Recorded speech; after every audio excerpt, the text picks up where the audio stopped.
Symposium. I'm Betsy Foxman, and I'm the director of the Center of Molecular and Clinical Epidemiology of Infectious Diseases. And it's my pleasure to welcome you to our 39th MAC-EPID Symposium. Now, this one is on climate change and health, as you know, from micro to macro. MAC-EPID's mission is to provide an intellectual home for students, faculty, and staff interested in the transmission, pathogenesis, evolution, and ecology of infectious diseases. And to successfully prevent and control infectious diseases requires research at multiple levels, from micro to the individual to the population. And I'll say more about that later. Although there are researchers specializing in each level, these levels are not independent, and what happens at the molecular level affects the individual and population levels and vice versa. And I believe the most exciting research occurs when we take into account these multiple levels and the edges between fields. Michigan is just a huge research enterprise, and expertise relevant to MAC-EPID's mission is found in multiple departments in the university. And to help connect faculty, students, and staff, these varied fields with different perspectives and foci of research, MAC-EPID has since 1999 hosted 1 or 2 symposia each year, which kind of shocks me. Wow. Okay, so there's many opportunities to hear talks by notable scientists on 9, and there are many ongoing activities here at the University of Michigan. There's 2 other symposia today you might want to go to. But why attend one in-person event? And that's because the purpose of a meeting, and this meeting, is not just to hear exciting science, but have time to process what you have heard and ask questions and meet colleagues and collaborators. To make sure that everyone here has had an opportunity to meet at least one person, I would like to invite you now to turn to a row in front and back and introduce you to someone you do not know.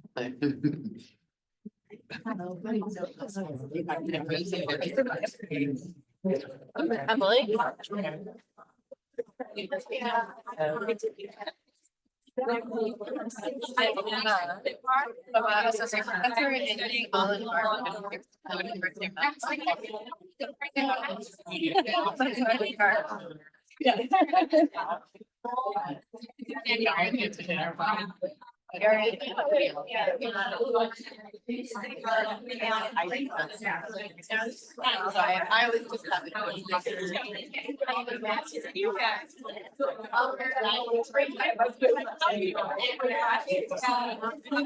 just last semester that was like now she's otherwise she usually like yeah she's like a weird she's doing but I was after my advisor. He's always somewhere. I'm out of that.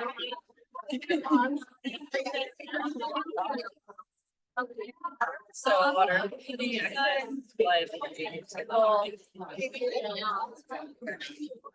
Okay, so this is a great start to what I hope will be a great day. I hate to interrupt this kind of conversation, but I will hope you will take advantage and do more of this as it continues. So I'm going to tell you that a little bit about our scheduling today.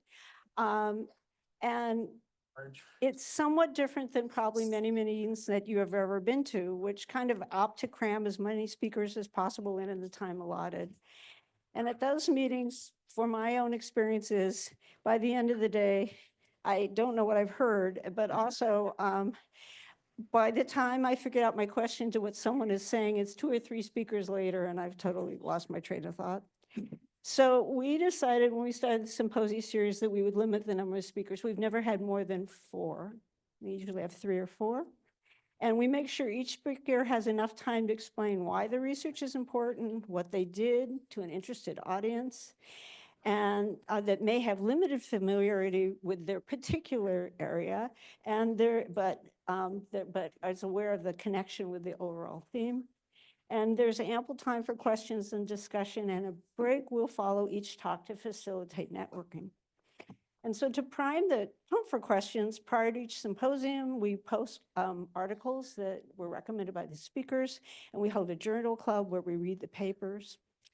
And yesterday, our visitors met with faculty and staff here in a pre-meeting workshop, and there was a student-only lunch. And further, because we have a commitment to education and training, each speaker is introduced by a student, and our symposia is free and open to everyone, which we're very proud of too.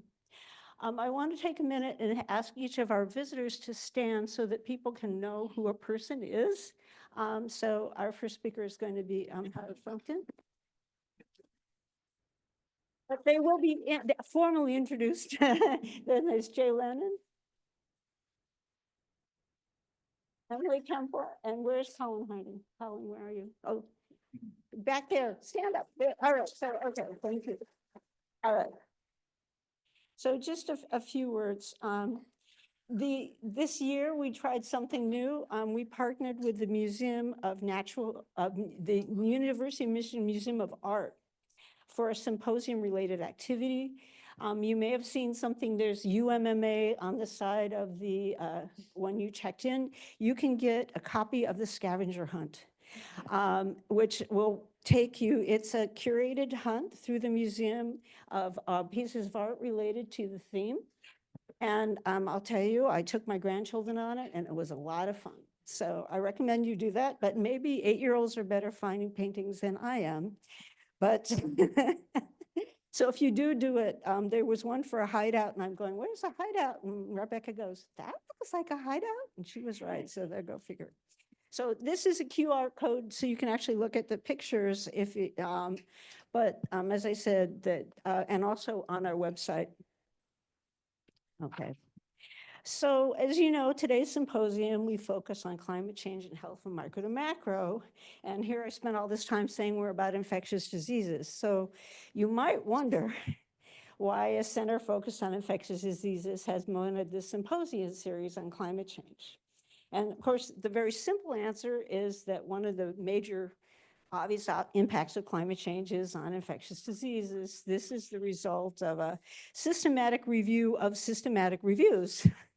And they counted the number of papers, and they divided them by meteorologic changes, which was in blue, and extreme weather in red, and yellow is air quality. I'm sorry, their stuff was really small, and I can barely see it here. General was the green on top, and others orange.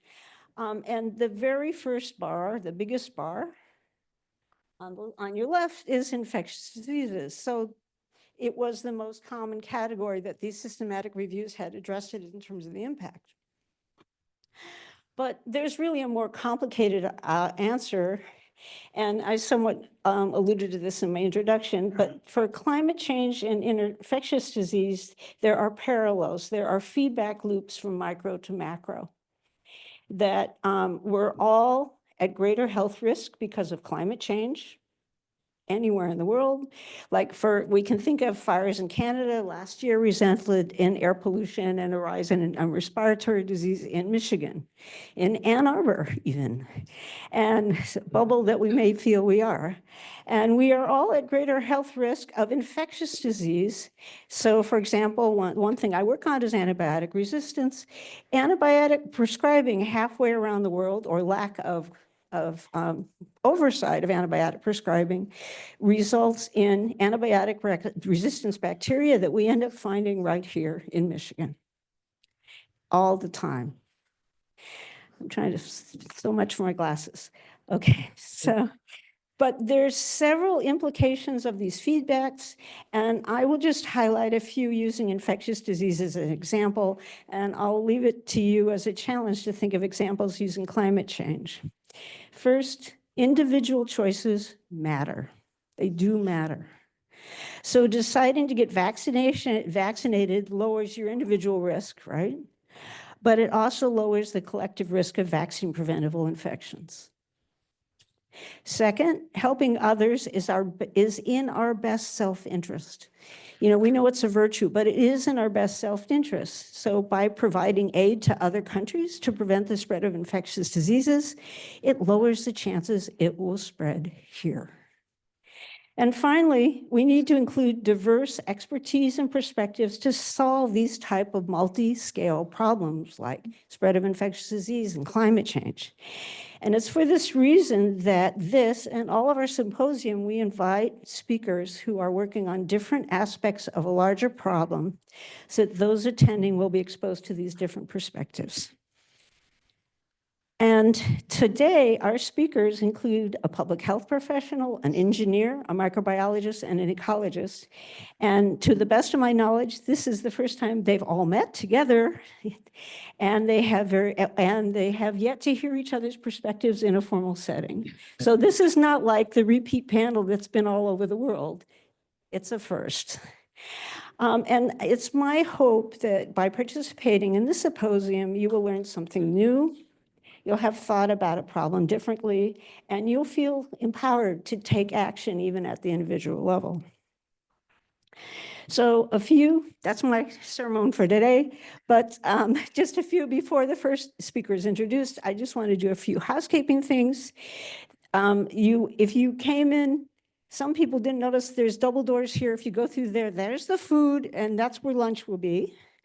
And you're welcome to go in and out. There will be breaks, so there will always be coffee and stuff in there. The lectures will be live streamed there, so if you feel embarrassed to sneak back in, it's okay, you'll hear it there. The bathrooms are around the corner, as I was showing Dr. Frumkin. They're a little funny. If you don't know, you go like you're going into the cafeteria, and then there's a little inlet. It does say restrooms, but it's not obvious. I also want to thank the individuals to help put this on today. Some students and some people from OVPR, Alex Song, Jessica Lee, Leslie Collar, and Lynn Lee, because these things just do not happen. You need help with logistics. You need people to registration desks, and you also need people to run around with microphones so we can hear everyone. And I would like to especially thank Anna Cronenwet, who has managed this event and many, many of these symposia previously, from advertising to speaker scheduling and traveling, food, room scheduling, and video, everything. So please, let's thank all those people.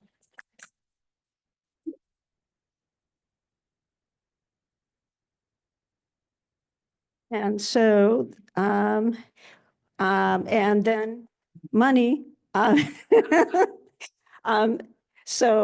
There's some funds actually, but I want to point out that the Department of Epidemiology has graciously made available to me the Gudikins Lectureship Fund to help support this. There's also the MAC-EPID Center money and the endowment fund I have for my chair. So with that, Adria Staal is going to introduce our first speaker. And so what I'm going to do is, I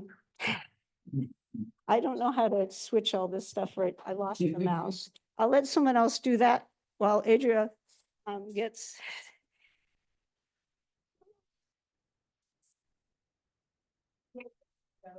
And then, yeah. Oh, there it is. Thank you.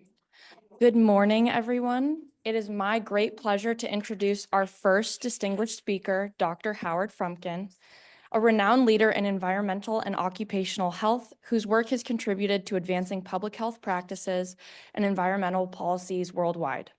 Dr. Frumkin is a professor emeritus of environmental and occupational health sciences at the University of Washington School of Public Health, where he also served as dean from 2010 to 2016.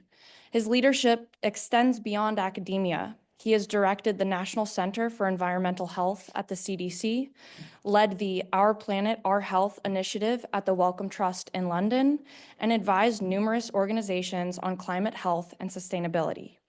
An internist, epidemiologist, and environmental health and occupational medicine specialist, Dr. Frumkin's work spans critical issues such as the public health impact of the built environment, climate change, energy policy, and the importance of nature contact for well-being. His work has contributed to groundbreaking research on topics such as wilderness hiking for veterans with PTSD, climate-induced migration, and urban heat preparedness plans. Dr. Frumkin's impact spans policy, research, and advocacy. He has served on numerous boards and advisory committees, including the Planetary Health Alliance, the U.S. Green Building Council, and Physicians for Social Responsibility. He is also an elected member of the National Academy of Medicine and a fellow of multiple prestigious organizations. In addition to authoring over 300 scientific articles and books on environmental health, planetary health, and the built environment, Dr. Frumkin is an advocate for integrating health into environmental sustainability efforts. Beyond his professional achievements, Dr. Frumkin is an avid cyclist, kayaker, and hiker, practicing what he preaches when it comes to the power of nature and promoting health. He is married to global health journalist Joanne Silberner and is a proud father to 2 accomplished children. Please join me in welcoming Dr. Howard Frumkin.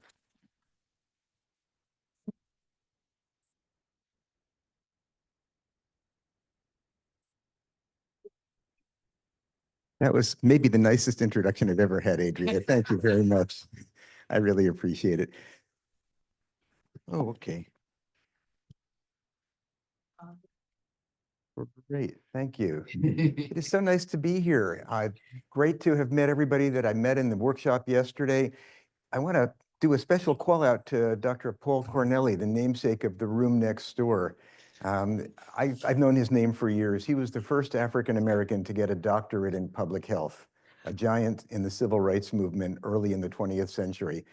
And I wish I could say that that doctorate was from University of Washington, but it was from University of Michigan. And congratulations to all of you. And we stand in the on the shoulders of great people like Dr. Cornelli. Well, I want to speak with you today about climate change and health in kind of a broad context. I'm going to say a little bit about the health impacts of climate change, but mostly what I want to take us through is a journey on what do we do about it? How do we process it psychically and then practically so that we can help protect and advance health in the context of a changing climate? I don't know that I need to do this, but when I give medical talks, I have to disclose any financial conflicts of interest, and I have none to disclose. But as Adria said, I serve on a number of organizations that work on climate and health, so you should know that. Well, for about 25, 30 years, I've been giving talks on the health impacts of climate change, and I typically will go through an inventory like the one you see here. And this is 10 categories. Some people have 8 or some people have 11, but in general, you can do a whole semester course moving through the impacts of climate change on health, the direct impacts of heat, the impacts of severe weather events like storms and floods, the impacts of air pollution, both because air pollution originates from some of the same places that climate change does, that is burning fossil fuels, but also because a warmer climate drives the formation of ozone, a secondary air pollutant. So the two things track together. Worsening allergies with longer allergy seasons and more allergenic allergens coming from a number of the plants that are allergenic. Chemical exposures because we mobilize chemicals in the biosphere as the weather gets warmer and people get higher levels of exposure. Both vector-borne and waterborne diseases, which is the close alliance with MAC-EPID. Is that how you say it? MAC-EPID? Yeah, MAC-EPID. MAC-EPID. Threats to the water and food supply. We're getting kind of spatially and system-wise bigger and more complex as we go down the list. But we know that food production will be impaired in many places in the world, and we know that the nutrient values of many foods are decreasing with climate change. So there's a very big and threatening set of concerns when it comes to nutrition. Impacts on mental health, about which more in just a few minutes. And then finally, as we degrade environments, as places become impossible to live, I'm thinking New Orleans, Miami, maybe Los Angeles, maybe Las Vegas or Phoenix, in our lifetimes, people will need to move, and there will be a tremendous amount of social disruption, which brings with it threats to health and well-being.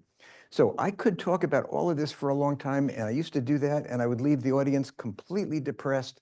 So I'm not going to do that, mostly because I think this is probably familiar in broad terms to most of you. There are other ways to present it. There are systems diagrams like this that Tony McMichael published, and this is a reminder that all of these factors interact with each other, exemplifying the first law of ecology, which is everything is connected to everything else.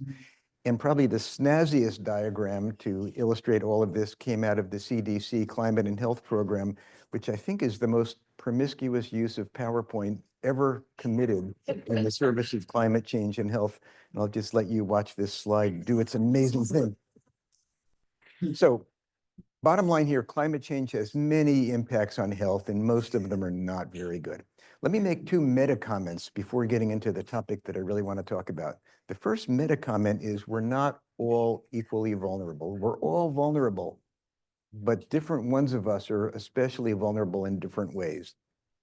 Children are especially susceptible to some of the climate hazards, such as wildfire smoke, or such as diarrheal disease from contaminated water.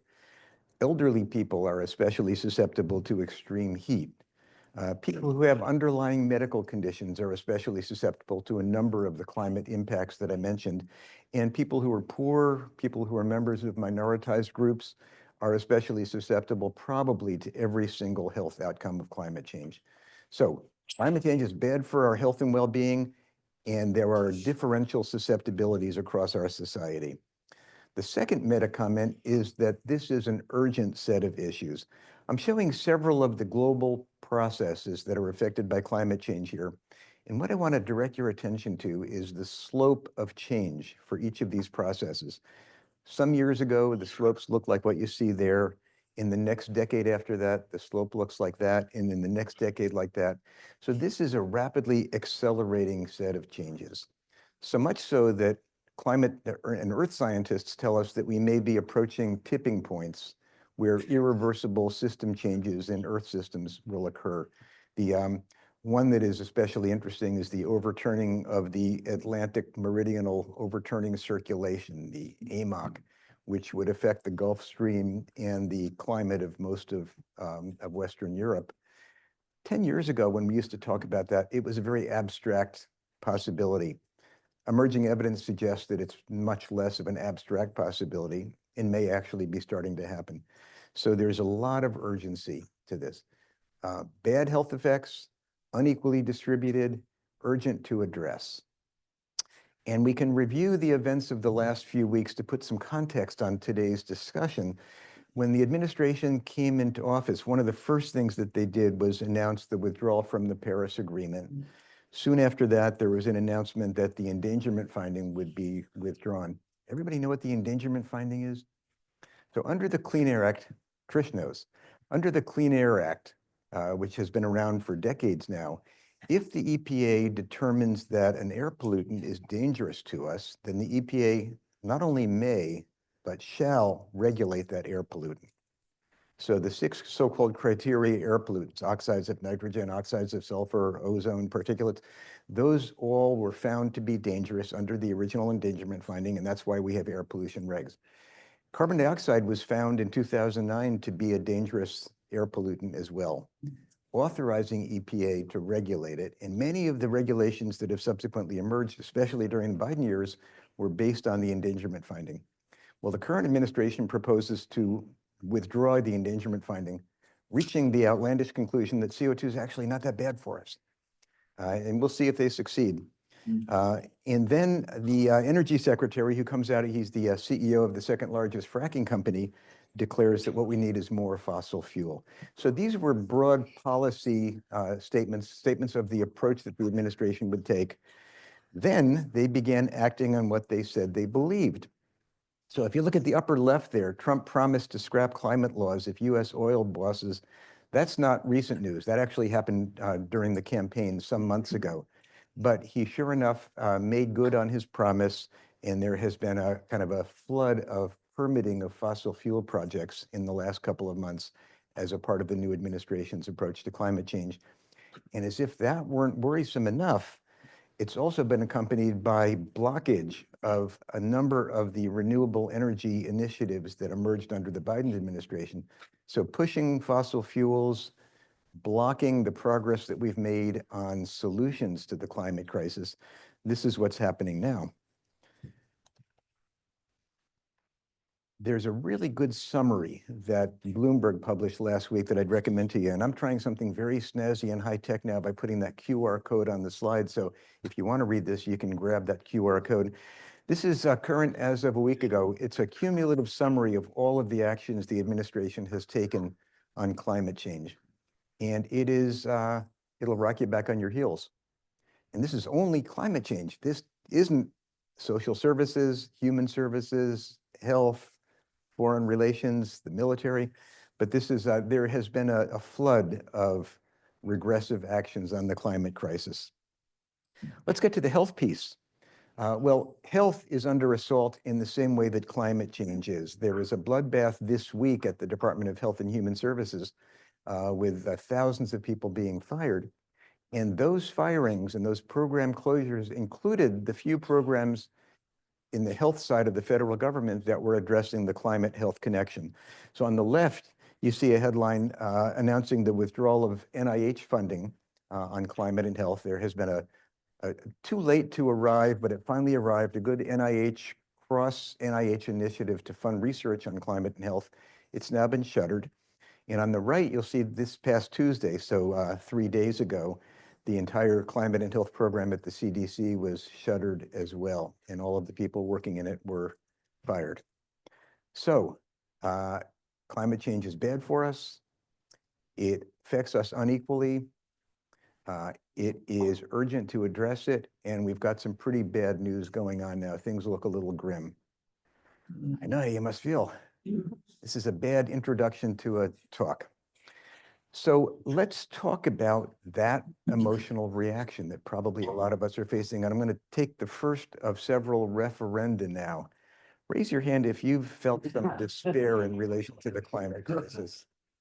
So just about every hand in the room is going up, and it's completely understandable. If, in fact, if you're not feeling despair now and then, you're probably not paying very close attention to this all. And that is encouraged by a lot of discourse out there that seems to promote despair and even celebrate despair. Professor Jem Bendell, for instance, who's one of the authors whose work is pictured here, tells us bluntly, and I'm quoting, "There will be a near-term collapse in society." According to military veteran and writer Roy Scranton, quote, "We live today in the long, dim days of decline and collapse and retrenchment and violence and confusion and sorrow and endless, depthless, unassuageable human suffering." How's that for a quote? Professor Guy McPherson, whose work is pictured here, tells us, quote, "Clinging to hope is a mistake and promulgating hope is a lie." He says, "I can't imagine there will be a human on the planet in 10 years. He said that in 2016, which was 9 years ago. So there is some overstatement going on here. That said, there's an awful lot of doomer literature out there. There's a whole genre that has been named the doomer genre. You've probably seen some of it. It's pictured here. And it does have impacts on us. It has mental health impacts. The mental health impacts go variously by names like climate depression, climate anxiety. Pre-traumatic stress syndrome is a phrase coined by the psychiatrist Lisa Van Susteren, indicating that as we anticipate the terrible things that might happen, we get stressed out. So it's not post-traumatic, but it's pre-traumatic stress syndrome. We don't have a lot of data on how widespread these reactions are, but this is an exception. This is a study of the proportion of, oh, it skipped a slide. Well, this is a study of the proportion of people who report various emotional responses to the climate crisis. You can read the responses along the bottom: sadness, helplessness, anxiety, fear. Hopelessness doesn't show up here, but it's probably not a stretch to imagine that hopelessness would track along with some of these other negative responses. And interestingly, at least to me, women tend to track about 10 percentage points higher than men on most of the negative responses, indicating it's sort of a reflection of that gene on the Y chromosome that makes you out of touch with your feelings much of the time. This is a survey of teen levels of emotional distress that the 4-H conducts on a regular basis. This is not just about climate. This is emotional distress in general. But you can see that the teenage years, as we all remember, are emotionally fraught years. But if you look over there toward the right, 3/4 of teenagers report being worried about the future of our planet. So that's a high level of concern. This is some data that come from Ed Maybach and Tony Lazarowitz at Yale and George Mason University. They're the authors of Climate Change in the American Mind. This was a particular survey they did looking at levels of distress and types of distress. So the upper panel is climate change psychological distress, which they define and operationalize in reasonable ways. On the bottom, they have clinically diagnosable conditions, both anxiety on the left and depression on the right. You can see a couple of things here. The numbers are lower than in some of the other survey responses that I showed you. We're not looking at 50, 60, 70% positives, but more like 5, 10%. But the definitional criteria are stricter here. These are clinically diagnosable conditions. And you can see that the responses vary quite a bit across society. Unlike in the previous survey, women and men are roughly equivalent, but various race ethnicities differ pretty substantially in how they respond, maybe reflecting the differential vulnerabilities that I talked about before. One of the most primal expressions of hope in the future is having children. And there is now some evidence, at least in the popular media, that some young people are deciding not to have kids because of concerns about climate change. This is kind of a heartbreaking thing, but it's a reality. In fact, I've got 2 kids, one of whom has children and the other has decided not to for this reason. So I understand it pretty well. This was a published paper called Eco-Reproductive Concerns in the Age of Climate Change. And there are survey responses along the bottom. The blue one is information on people's concern about the carbon footprint of having kids. But I want to call your attention to the orange bars, which are the bars about concern about the impacts of climate change on the children whom you might have. And you can see that a very high proportion of people report being extremely concerned about the world that their children would grow up in if they had children. Some of the quotations that the authors presented in the paper are really heartbreaking. I feel like I can't in good conscience bring a child into this world. I regret having my kids. So this is an indication of deep-seated concern. There's actually an emerging literature that would help us cope with some of these feelings. So this is a well-established thing. A lot of us are really upset about this. Well, I like to put this in the context of healthcare because health professionals know a thing or two about caring for people who are facing grim news, people who are anxious or depressed or hopeless. I'm going to suggest that we can take some insights from psychology, from psychiatry, from oncology, from geriatrics and palliative care, try to apply those to the climate crisis to think about ways we can take care of ourselves and take care of others who are facing some of the concerns that I just talked about. So let's talk about hope. I'm going to make a case to you that we should be propelling hope. Hope is a great thing. What is hope? Lots of definitions out there. This is one that I like. The perceived capability to derive pathways to desired goals. This is PowerPoint malpractice, isn't it? I'm inflicting on you the reading of a slide that you could perfectly well read yourself. If you take this definition apart, there really are 3 pieces to it. There's having a goal, there's having a plan or a so-called pathway, and there's having the ability to act or agency. So those are the components of hope. And this is kind of a classic definition. People use different phrases for it, but this is typically what people who study hope think about when they think about it. Hope is different than optimism. The great environmental thinker David Orr puts it this way: hope is a verb with its sleeves rolled up. Hopeful people are actively engaged. That word active, action, it comes up again and again in thinking about hope. Optimism leans back, puts its feet up, and wears a confident look, a smug expression, as illustrated by the 2 pictures down below. Action is intrinsic to hope. Hope is actually something that can be studied. It can be operationalized and studied. So can hopelessness, and they have been, and that's where we've learned about some of the clinical impacts of hope and hopelessness. So the scale that's most commonly used to study hope is Snyder's Hope Scale, where people are offered the survey questions or the statements that you see here, and they can either endorse them or not. I energetically pursue my goals. My past experiences have prepared me well for my future, and so on. Those things indicate a sense of agency. And the pathway thinking that I mentioned as part of the definition is reflected in the questions on the right. I can think of many ways to get out of a jam. There are lots of ways around my problem. So people who endorse these statements appropriately are said to be hopeful people. Hopelessness, on the other hand, is defined this way: negative expectations about the occurrence of highly valued outcomes and feelings of helplessness. So it's the opposite. It's not having goals, not having pathways, not having the agency to achieve those pathways. You may be hopeless as a personality feature, or you may be hopeless in a situational context. Hopelessness may be related to despair. Despair is a neat word. If you take it back to its Latin roots, it is coming down from hope. And it's used to characterize people, situations, even places. And it's measured, just as hope is, by a validated scale, the Beck hopelessness scale. In the future, I expect to succeed in what concerns me most, and I have great faith in the future. Obviously, if you say no to those things, that's a sign of hopelessness. And if you say yes to the statements down below, those are signs of hopelessness as well.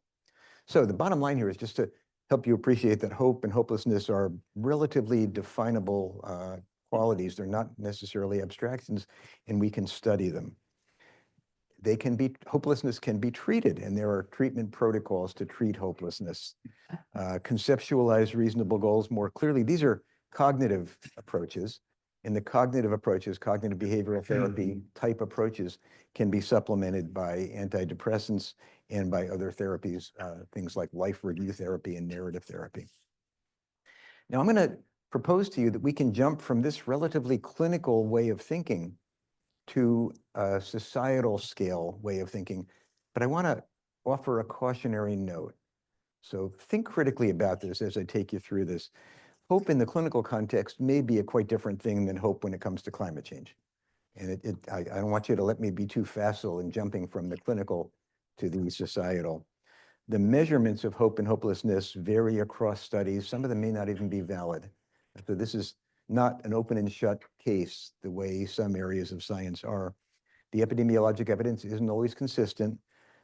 And we are all inclined to be biased, so we should be especially vigilant of drawing conclusions. That said, I propose to you 3 strong arguments for hope.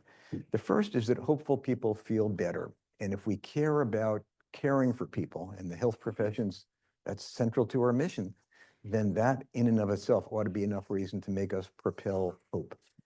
There's a whole body of literature, not perfect, but it all tends to the same conclusion that hopeful people feel better. They handle stress better, they live longer, they have greater cognitive flexibility, they perform better. And hopeless people demonstrate a whole series of risks: higher risk of hypertension, of atherosclerosis, of myocardial infarction. They recover more slowly, if at all, from bad diseases. They die sooner. Being hopeful is good for you. Being hopeless is bad for you, and that is a good reason to propel hope. Second argument for hope: hope leads to action. And in the face of the climate crisis, we really need action, don't we? We don't need curling up into ourselves on our couch and being despairing. Not only does hope lead to action, but there's a virtuous cycle, because when people become active and engaged in problem solving, it reinforces their sense of hope. So people feel better, people take action. And finally, hope is empirically justified. I'm not talking about hope as a rhetorical device or an advertisement. I'm talking about evidence-based hope. There are reasons to be hopeful. I've listed some of them here. And I'm going to take you through this because, having been very frank with you about how grim things feel right now, it's really important to remember that great things are happening. This political situation will pass, and we are on a track toward tackling the climate crisis. The technology is advancing very fast. We have better battery technology, which is going to be essential to decarbonizing the energy sector. We have better fuels. Even in hard to decarbonize sectors like aviation, we're hearing about progress toward biofuels, toward sustainable fuels, getting us off fossil fuels. The economics are improving. Remarkable decreases in the prices of key components of decarbonizing our economy. Batteries on the left, solar PV panels on the right, with price drops that were much faster than people predicted 10, 20 years ago. Activism is blossoming. This is a picture of the Greta Thunberg in the Extinction Rebellion blossoming that happened a few years ago. It's gone a little quiet since then, admittedly, but it was just a month ago that the Stand Up for Science demonstrations happened all over the country. And that is a sign that the activism isn't gone, it's back. I want to linger on this slide for just a second because there are a couple of, these are non-randomly selected pictures. So down on the left, on the bottom left, you see the demonstrations in Los Angeles. And in that picture, you can probably notice is who I think is the bravest person in the state of California who drove a Tesla to that demonstration and parked it right in the front. And on the bottom right, you see Bill Nye, the science guy, at the Washington, D.C. demonstration, proving, I think, that Bill Nye is not a real scientist because just look around the room. Real scientists don't wear jackets and ties. And there he is wearing a jacket and tie. He's way too elegant to be a real scientist. So activism is blossoming. Policy is maturing. Country after country is making net zero commitments. We've seen some backsliding. We're living in a country that's backsliding right now. But in general, the trend is in a very positive direction. If you go from the national level to the local level, we're seeing phenomenal leadership at the subnational level, both state and local initiatives. You can see a number of cities that have committed to going net zero, and I put Ann Arbor on the list there, third from the bottom. So it's one of the cities in the country that has made a commitment to decarbonizing. A number of cities are not only promising to go net zero, but they're taking legislative initiatives to get rid of some of the things that we need to get rid of. So getting rid of natural gas in new buildings, getting rid of new fossil fuel infrastructure, banning new gas stations even. And we're seeing cities that are doing things like investing in EV charging infrastructure. Public opinion is shifting. Again, this is the George Mason and Yale survey data. This is the most recent climate change in the American mind. And you can see that trend. It wasn't that long ago, 10, 15 years ago, that only about a third of the American public thought that climate change was real. And we're consistently hitting about 50% or exceeding 50% now. So it's a slow change, but it's a relatively consistent change across changes in the political situation in the country. A culture change is possible. These are posters I love. These are from the Second World War. Some are British, some are American. They urged people at the time, because of the war effort, to do things like drive less, eat less meat, consume less. You couldn't have advice more appropriate for today than looking back at these World War II vintage messages. And you know what? People stepped up and did it. These are behavior changes that ask a lot of people, and we can do great things when we're called on to do it and when we rally. Results are emerging. This is a picture of solar and wind power in the country. We're now up to 17% of our total electrical supply. Add hydro to that, and about 42% of our power is now renewable. We're down to 58% coming from fossil fuels in electrical generation. This is a picture of renewable electrical generation worldwide. And you can see that dark blue slice is rapidly expanding wind capacity, and the orange is solar. Those are both growing very fast and displacing fossil fuels. And this is not just a wealthy country story. This is a story from Bloomberg this week indicating that we've probably reached a tipping point in Africa with distributed mini grids that are solar that are bringing energy to low resource communities across Africa.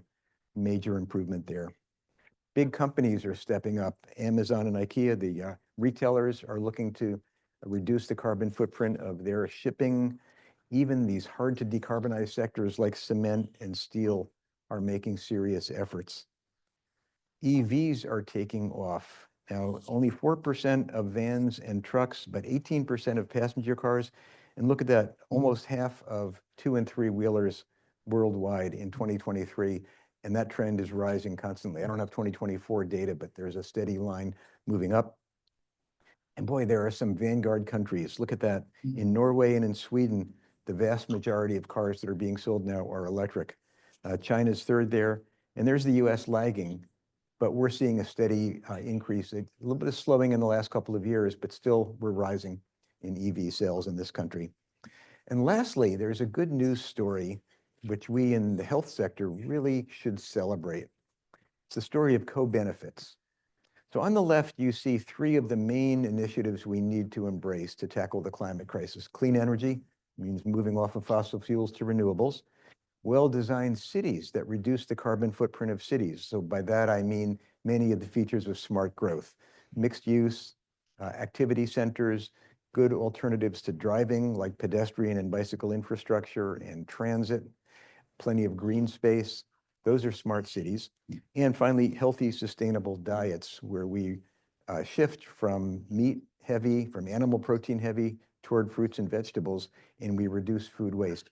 Those are strategies for tackling the climate crisis.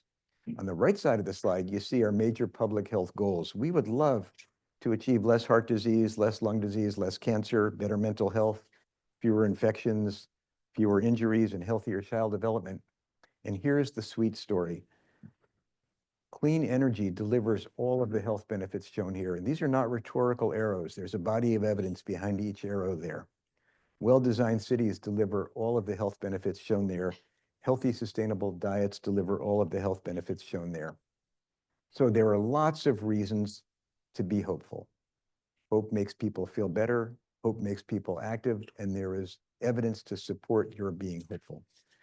So how do we propel hope in ourselves and in others? I'm going to borrow from the clinical world and from all of that hope psychology research that I referred to and propose some steps. Tell the truth, be honest. If you're giving a talk like I'm doing now, don't try to sugarcoat the bad news because there's bad news out there and we have to acknowledge that. And acknowledge the grief that that can bring about. This we know from consoling people who are suffering grief. Then articulate a vision of success. Remember that hope definition. There is a destination. There's something you want to aim for. Identify pathways toward that vision. Pathways are intrinsic to hope. Empower people to take action, then act. Remember, action is essential to hope. Cultivate solidarity, because this is not a project that you do individually. This is a project that you do with other people. And that solidarity with other people is greatly comforting and greatly hope-inspiring. Have fun. This can be fun work to do. In fact, I get a lot of joy out of doing this work. And get outside. That may seem like it doesn't fit, but I'll make the case that it does. So for the last few minutes, what I'd like to do is dive in deeply to two of these. I'd like to talk about advocacy. And I'm only doing this because of what's been happening in the last few weeks. And I want to talk about nature-based solutions. So advocacy. Now, I want to preface this discussion by acknowledging that in some quarters, there's a debate between behavioral responses to climate change and system change. And there are some people who say, like, don't bug me with my carbon footprint and don't bug me with changing my diet because we really need system change if we're going to tackle the climate crisis. Other people say, no, I really want to change my lifestyle and I really want to do my part in tackling the climate crisis. In my view, that's a false distinction. We can do both. And in fact, each realm reinforces the other realm. When it comes to individual behavior, we know what to do. We can base that strategy in a knowledge of what the average American does to incur a carbon footprint. And it's shown here. It's what we eat, it's how we travel, and so on. And the behavioral changes that we would undertake are pretty straightforward. So when it comes to your diet, eat less meat, move more toward a plant-centered diet, and reduce food waste. When it comes to transportation, fly less, travel less in general, live in a neighborhood where you can walk and bike to where you have to get, and switch to an EV if you have a car. When it comes to consuming, consume less and recycle more. When it comes to building-based energy use, do all the things that are listed there. And when it comes to your home, go electric, install a heat pump. So these are behavioral responses that we can opt for. I recommend every one of them to you. These are good things to do. But you may be thinking, you'd be right, dude, you need system change to make those things high impact. And that's true too. So we know how to do that. When it comes to food, change the food system with regenerative agriculture, with pushing sustainable, healthy diets on a system basis, with reducing food waste as well. When it comes to transportation, we need to rethink our built environment to make it more sustainable. And that means changes in building codes, in zoning laws, in the ways we design buildings, and so on. We need to legislate and implement a circular economy so that our consumer-oriented society changes to one that's more sustainable. and we need conservation and renewable energy. These are system change goals, and they require advocacy for system change. Now, advocacy is, for some people in academic settings, a dirty word. So we're going to have another referendum now. I'm going to ask you to take a position between these two extremes. The first says scientists and health professionals should generally stick to the facts, providing evidence but steering clear of politics. That's just the facts. The other point of view is scientists and health professionals should advocate for policies and practices based on evidence and their values. Raise your hand if you tilt toward the first. Raise your hand if you tilt toward the second. So this is, and then some people haven't voted, so some people are not quite sure. Fair enough. So there are strongly articulated points of view on both sides of this debate. This is a paper that came out of, sorry about this, Trish, comes out of the EPA. This was an EPA scientist some years back who wrote, "I'm concerned that we scientists in conservation, biology, ecology, blah, blah, blah, are collectively slipping into a morass that risks marginalizing the contributions of science to public policy. Scientists have an obligation to avoid conveying any policy preference. There is no scientific imperative for adopting any policy option." And this was a published point of view from an accomplished scientist. More briefly, Sir Chris Whitty, who is the chief medical officer for England, steered the UK through the COVID pandemic, says scientists advise, ministers decide. And he was famous, as many national science advisors are, for removing himself from any policy recommendations. That's one approach. The other approach, and this is just one example of many papers that have been published, and this is too long to read to you, but I'll just take you to the bottom paragraph here. To protect public health, we must aggressively politicize it. This is an extreme argument for advocacy, recognizing that public health decisions, and in the context of today's discussion, climate and health decisions are very much political decisions. Or as Rudolf Virchow, who was one of my mentors in medical school, said, medicine is a social science and politics is nothing but medicine on a grand scale. So you need to think about how you feel about advocacy. I think most people in the room who voted are inclined to support it, but let's think analytically about it. What can we do? You can write letters to the editor or blog pieces or that sort of thing. You can offer expert testimony. This is my colleague at UW, Chris Ebi, testifying in Congress. You can speak publicly, and you can even engage in demonstrations.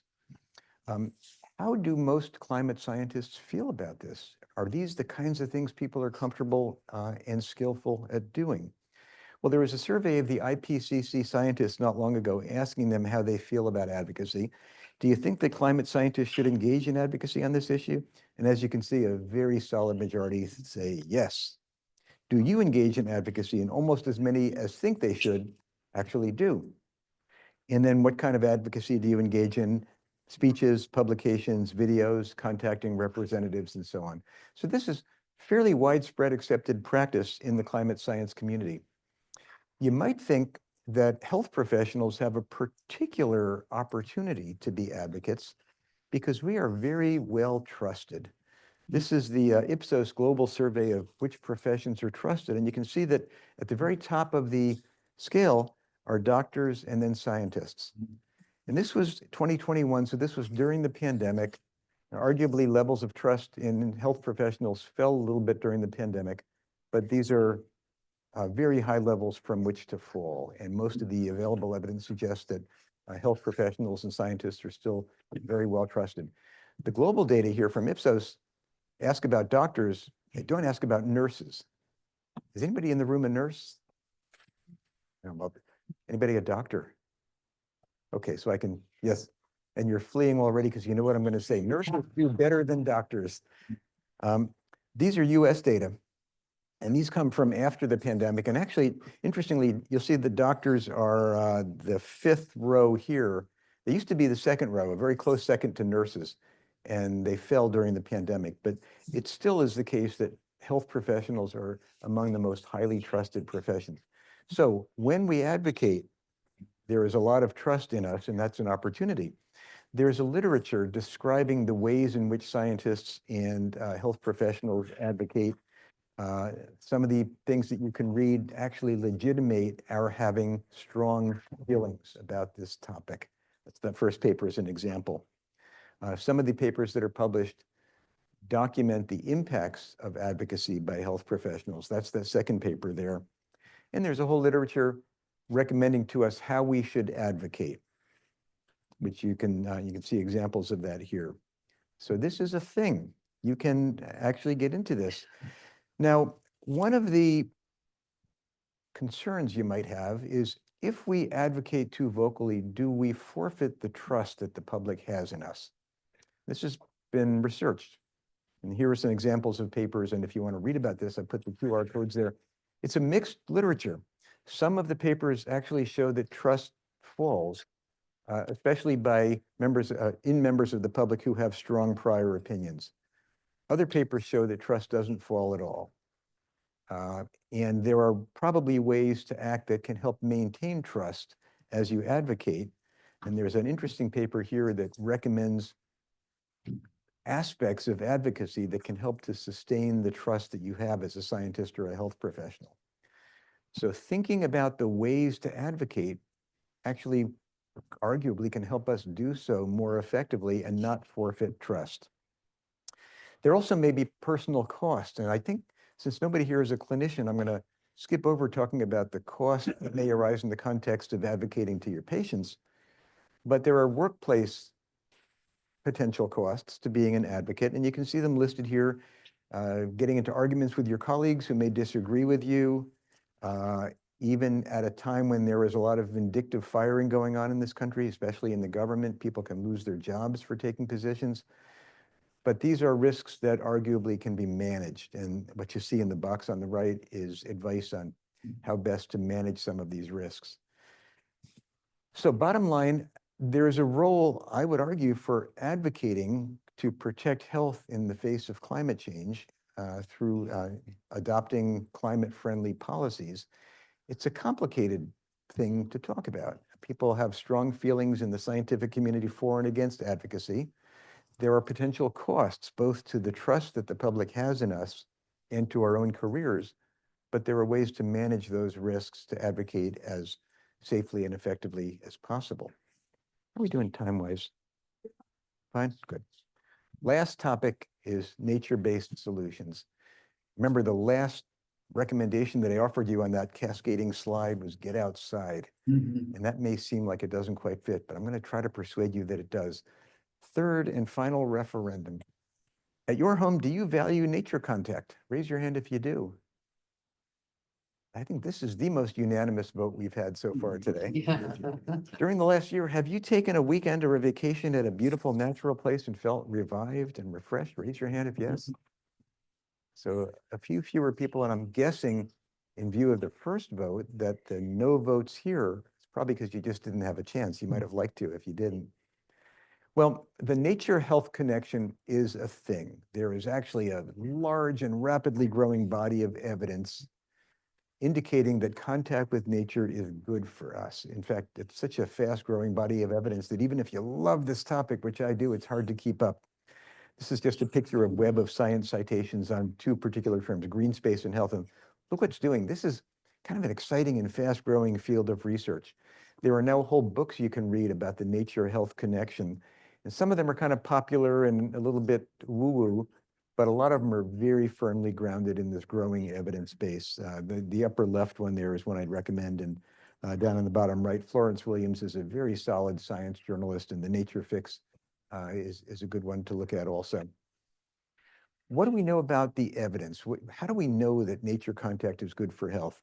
Well, there are several ways to study it. We'd love to do randomized trials and actually randomize people to natural settings and non-natural settings and watch what happens.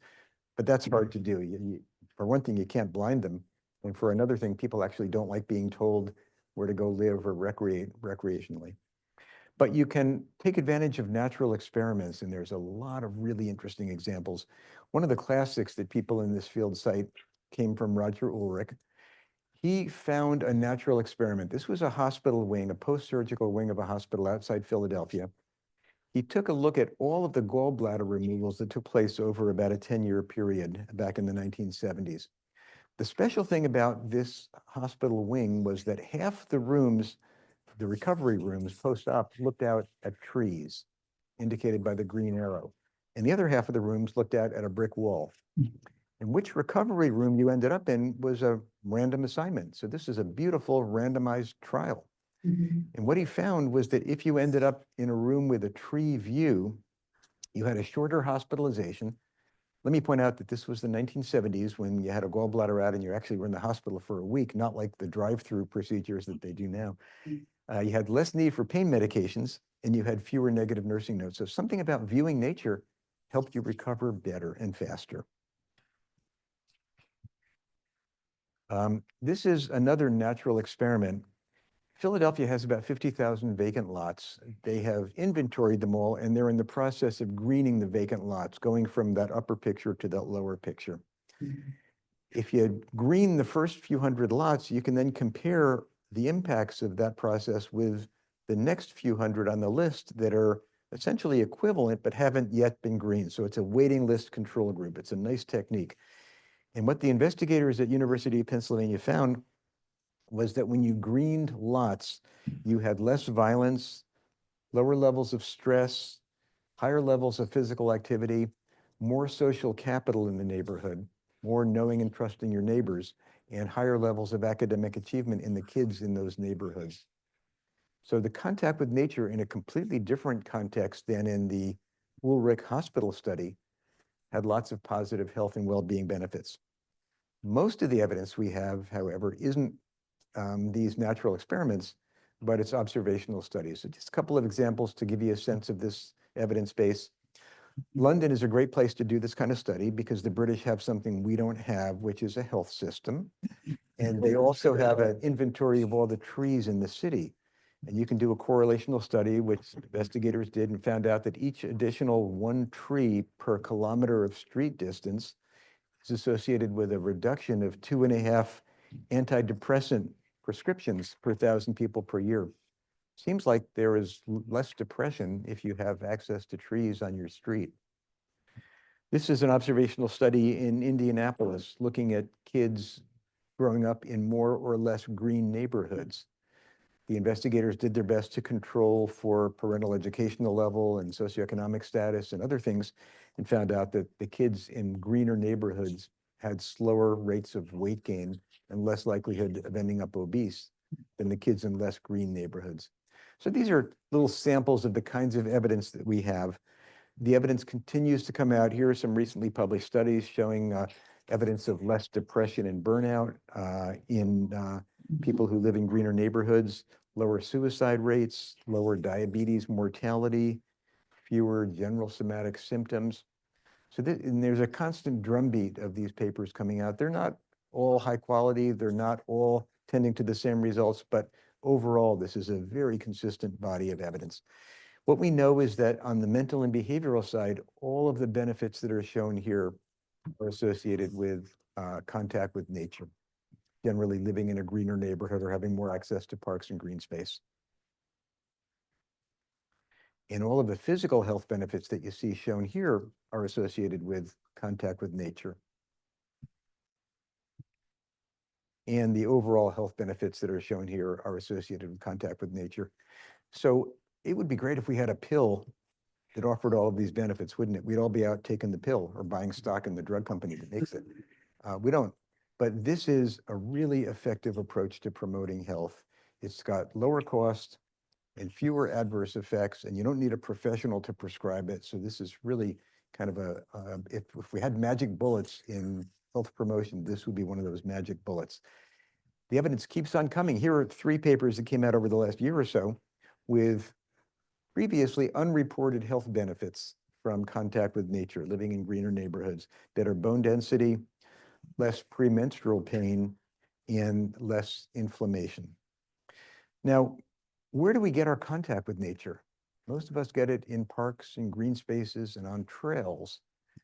And those offer lots of benefits in addition to the straight ahead benefits that simply being exposed to nature offer.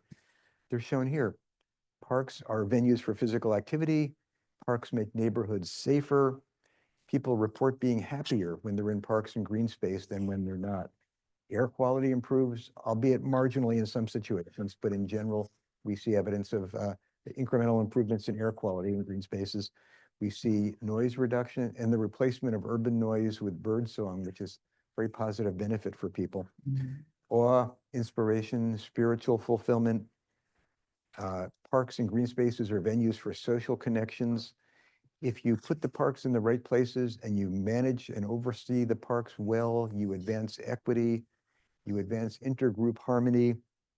Parks are vehicles for community prosperity. And here's the reason I'm talking about all this stuff now. The last thing on this slide is climate resilience.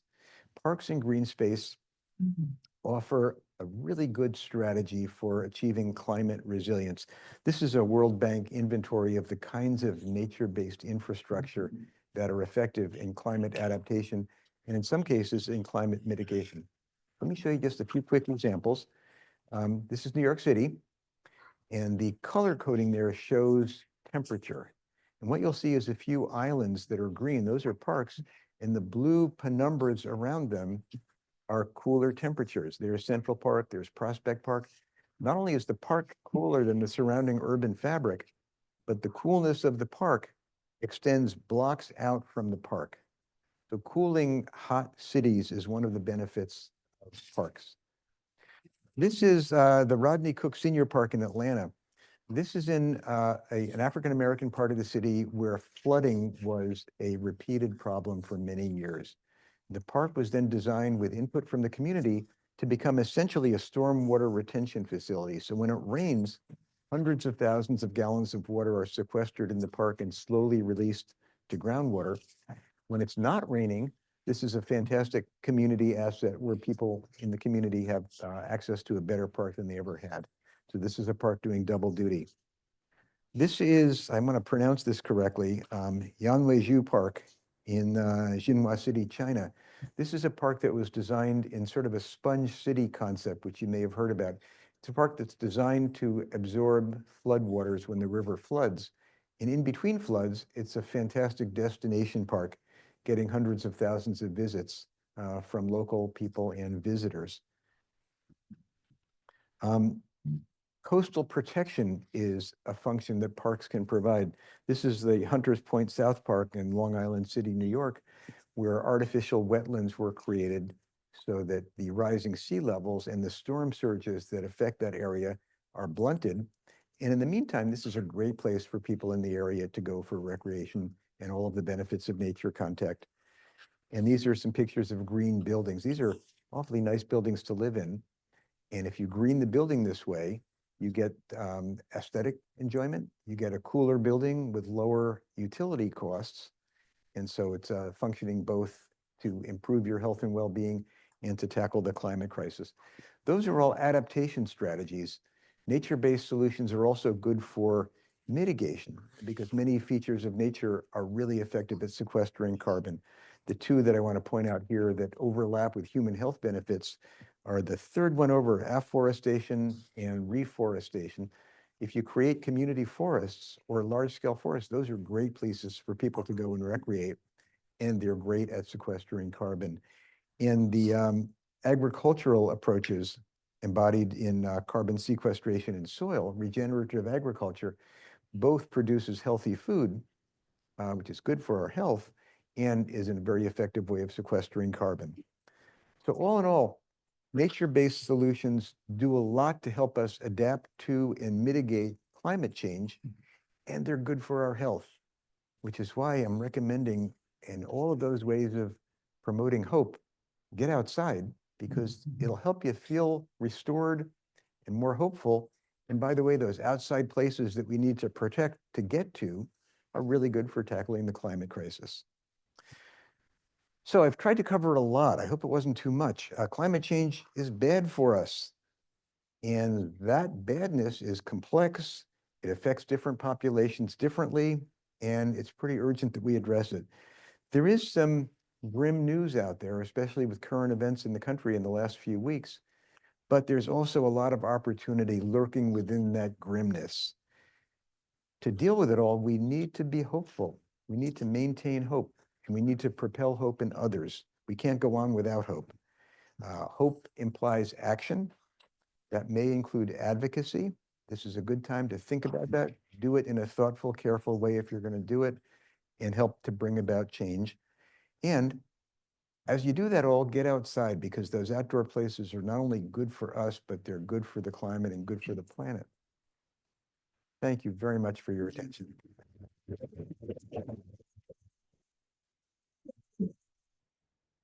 Betsy, are we doing questions or should I sit down? I have questions. Okay. You just want to go to the microphone and say, questions? In back. Way up in the back. Back. You should get your exercise today. Good morning, Dr. Howard. My name is Ajay. This is a very interesting talk from you.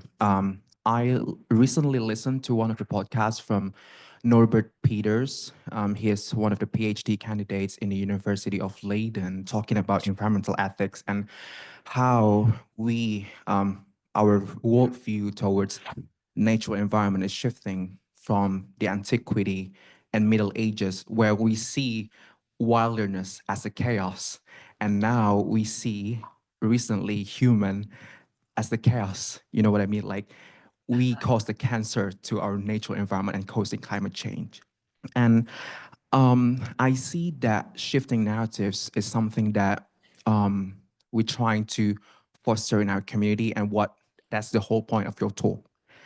But what I'm thinking of is, how can we, as a scientist or public health practitioner or a doctor or nurses from such a well-renowned university such as University of Michigan, deliver this message of hope to the most heavily impacted communities, especially in my case, as someone from lower middle income countries, to that place.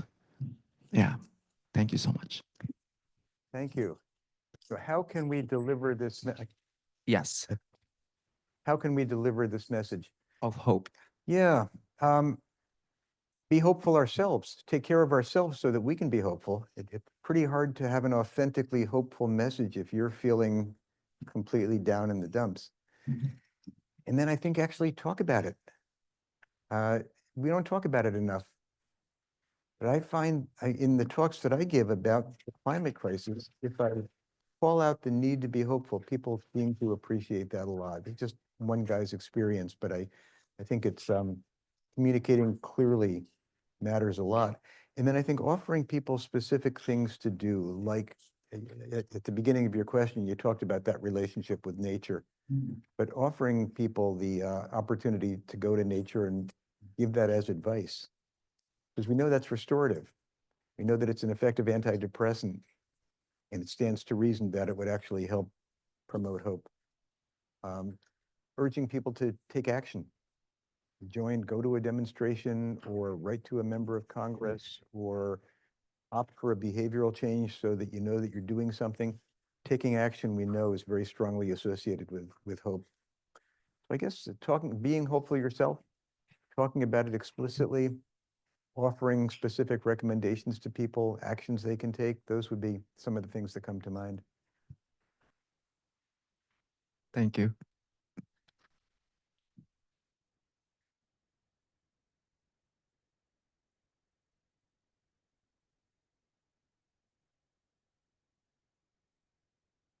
You just encourage people to get involved and take actions and advocate. I want everybody to know that tomorrow at 1 p.m. there are hands-off demonstrations. Look it up and it will give more information. There are 103 places you can go in Michigan. The closest one is the Washtenaw County Learning Resource Center near the corner of Hogback and Washtenaw. It will include a march down Washtenaw, talks by Congresswoman and others, 1 to 4 p.m. Thank you. Hi, Lori Svoboda. Nice to see you in person. My question is related to how you approach communication with people who are very skeptical of your message. How do we add to that growing percentage of people who appreciate the importance of climate change, particularly in this sort of political environment? Yeah, that's a great question. Nice to see you face to face. Well, I have to say I'm not a communications expert, and there are people who really build whole careers around exactly what you just asked about. But to the best of my knowledge, it's really important to listen more than we talk and to find common ground and shared values, which are much less elusive than you might think from the social media chatter that's out there. People are now shifting language, talking about disaster preparedness, which you can talk about without ever referring to climate change. And people understand disaster preparedness. You know which state has the most installed wind capacity of any state in this country? Texas. Texas is not famous for being a blue state, but you can talk about the economics of energy, and that makes sense to everybody. So there are opportunities to find shared values, to build trust, to listen to the concerns that people have, and then to do problem solving using language that's a little less inflammatory than the language that we may typically use. And I think those are some of the strategies that we use to try to move forward.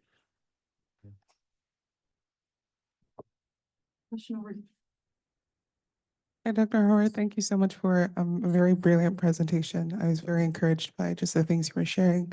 Something that I thought was very intriguing was you shared a study about how when healthcare professionals advocated for climate change, trust wasn't, communities felt like they couldn't trust the healthcare professionals.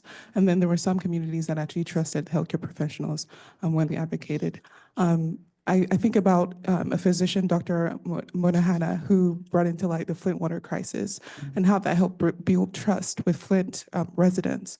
I was wondering if the article brought any plausible reasons why people didn't trust healthcare professionals that advocated for climate change, and what suggestions you have for, for healthcare professionals when they are advocating for climate change to build trust with their communities.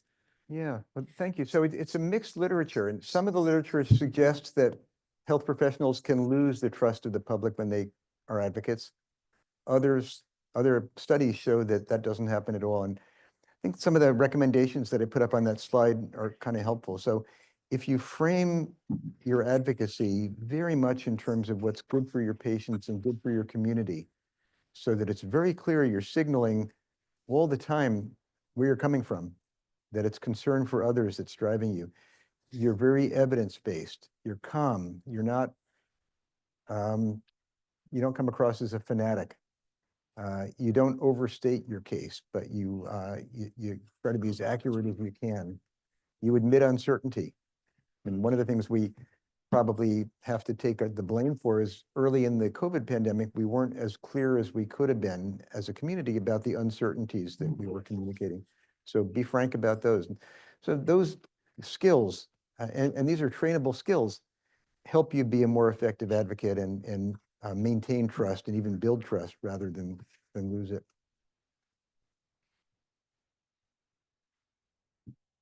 Karina Grenland, one of the things that I learned when I was doing my MPH was how much of public health goes on behind the scenes. Should we have done a better job of advertising the successes in public health? And if so, is that something the government should be doing more of? Wow. Well, yes. Yeah, and that's, it's actually true not only for public health, but for for the Democratic Party, for lots of the social good advocacy that goes on in our society. We do it in public health, but teachers do it when it comes to K-12 education. It happens in lots of places. And I think as a society, we haven't always been good at spotlighting those collective benefits and at building appreciation for them. So that's a challenge we have in public health. It's a double challenge now because we lost a lot of credibility and trust during the course of the COVID pandemic when collective solutions collided with some people's views of individual rights and prerogatives. So we need to get really good at communicating.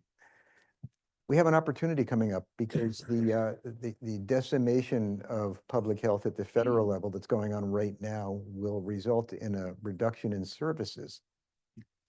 And we don't need to dance on the grave of the public health world, but we should be pointing out that when services drop off, people suffer.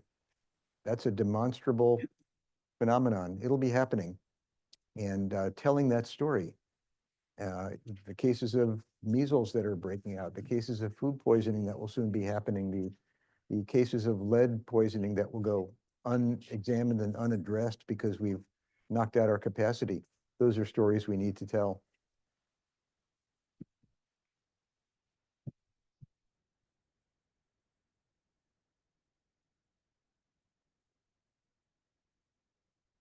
You commented about the benefits that occur with the heart and the lungs. I want to add my favorite organ, which is the brain. A couple of factoids. One is that stroke, about 14 to 20% of strokes can be prevented by totally getting rid of air pollution. That's a big undertaking. 3 to 6% of dementia, and rate of dementia is high as we get older. These are important incentives for individuals in our society to get rid of fossil fuel air pollution. Clean air is a really nice thing, isn't it? Good for us, and you think of it as a human right. Thank you so much for this wonderful lecture.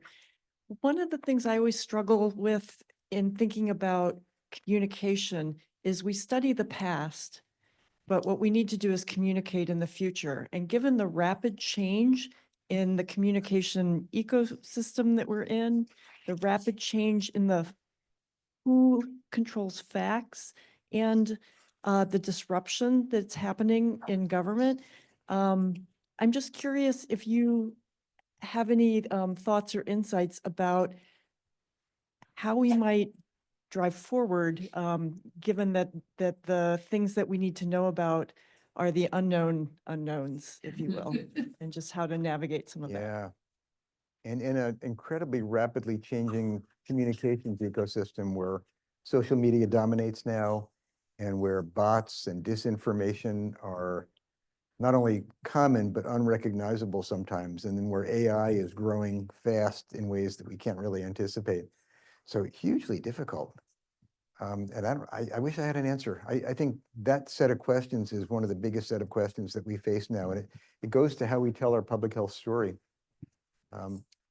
So I don't know. I mean, I still kind of think billboards are something we should be thinking more about. I mean, kind of moving back from social media. But I also think, you know, some of the political figures on the left who have made themselves available to Fox News, that's really interesting. We have such a polarized communications environment that we tend to talk and listen within our own bubbles.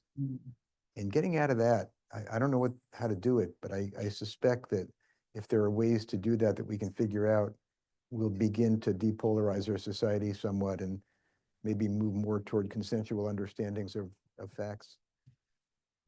It's a great question. I just wanted to comment that one of the things under attack is collecting data, objective data. And I have a favorite story about this, which years ago, to save money, they decided they would they would close the STD clinic in Baltimore. Maybe you remember the story.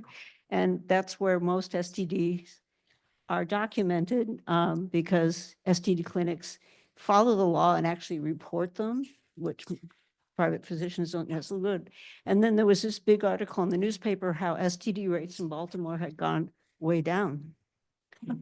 And then when they found the money to reopen it, they obviously hadn't changed. And I'm very concerned on this attack on data. I really am. And I did, you know, it's like because if we don't have data, we have no facts. And obviously, what do they call it? Alternative facts, but one can counter alternative facts if there are facts, there are recognizable, trusted sources of information. And so we are in a very strange place right now for all kinds of things, including predicting weather. So there we go. Amen. If you don't take a temperature, you don't find a fever.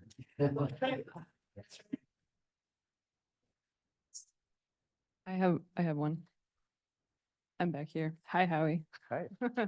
I know you from your time at the Trust for Public Land, and while you were there, we came to know each other, and so you know that my work is on cities and injustice related to access to green space and to nature. And one of the recent actions of the administration has been the decimation of Justice 40. And so I've been dealing a lot with me and my colleagues on where is the hope for providing green space and access to these nature benefits and health and climate resilience in a time when we're only going to see more and more inequity in access to these things. It's a great question. It actually goes back to Betsy's point. I think a lot of the designation and provision and management of green spaces happens at a local level. We all love our iconic national parks, but where most of the people in the country live is in cities, urban areas, and most of the parks and green spaces are in urban areas. And given good information, given full benefits accounting, it can become very compelling to city councils and mayors to know that a park is a good investment. So if it gives you better health, and it gives you recreational opportunities, and it strengthens the local community, and it builds some prosperity, and by the way, it sequesters stormwater, so it reduces the damage from bad storms, then suddenly that dollar that you might have spent on potholes or on the police force or on schools, putting it into a park may seem like a good investment. So I think one of the main roles of collecting data and documenting benefits across multiple sectors is to help decision makers who are facing tough decisions with scarce dollars understand that parks and green space are a really good investment. And even though the federal government's walking away from Justice 40, lots of city governments are still very committed to equity. And so doing the kind of the work that you've done, Lauren, and others, documenting inequities in park access and identifying opportunities to address the inequities by putting parks where they need to go, that's really worthwhile work. And the more we back it up with solid evidence of multiple benefits, the more compelling the case will be. Thank you.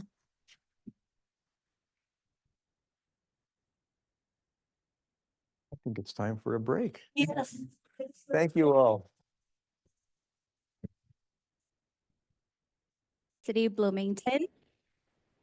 He completed his PhD at Dartmouth College, then conducted postdoctoral research at Brown University, held a faculty position at Michigan State University, and joined Indiana University in 2012. Currently serves as Associate Chair of the department's Evolution, Ecology, and Behavior section. Professor Lennon is a microbial ecologist whose research explores how microbial communities evolve, persist, and influence its ecosystem functioning. His work focuses on ecological and evolutionary processes such as dormancy and dispersal that shape microbial biodiversity across diverse environments.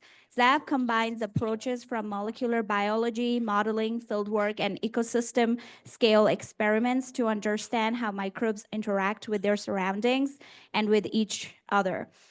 He also leads efforts that extend beyond the lab. As chair of the American Academy of Microbiology's Task Force on Climate Change and Microbes, Professor Lennon helps connect microbial science with climate policy and solutions. He's also a fellow of the Ecological Society of America and American Association for the Advancement of Science. In 2023, he received the Humboldt Research Award and international recognition for excellence in research and collaboration. With that, please join me in welcoming Professor Jay Lennon.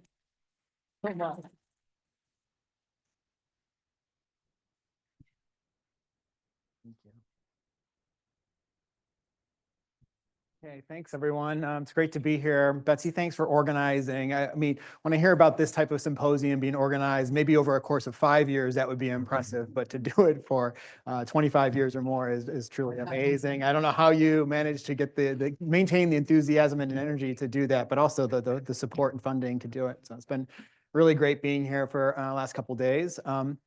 As we were saying, in our group, my research group, primarily, we focus on microbial community ecology and evolution. We're interested in factors that generate and maintain diversity in these complex systems. And we're interested in how that diversity has implications for the structure, function, stability of natural and managed ecosystems. But I suppose some of that could be relevant to thinking about climate change. There are connections there. But I'm not going to talk about any of that today. I'm going to talk about work that comes out of this partnership and these efforts that are being led by the American Academy of Microbiology, which is a unit within the American Society of Microbiology. So I'm going to just tell you a little bit of what we've been doing for 5 years to try to bring awareness to this topic, bring together communities of people who think about microbes and climate change, and perhaps getting into some issues of advocacy and policy that we heard about this morning. Okay.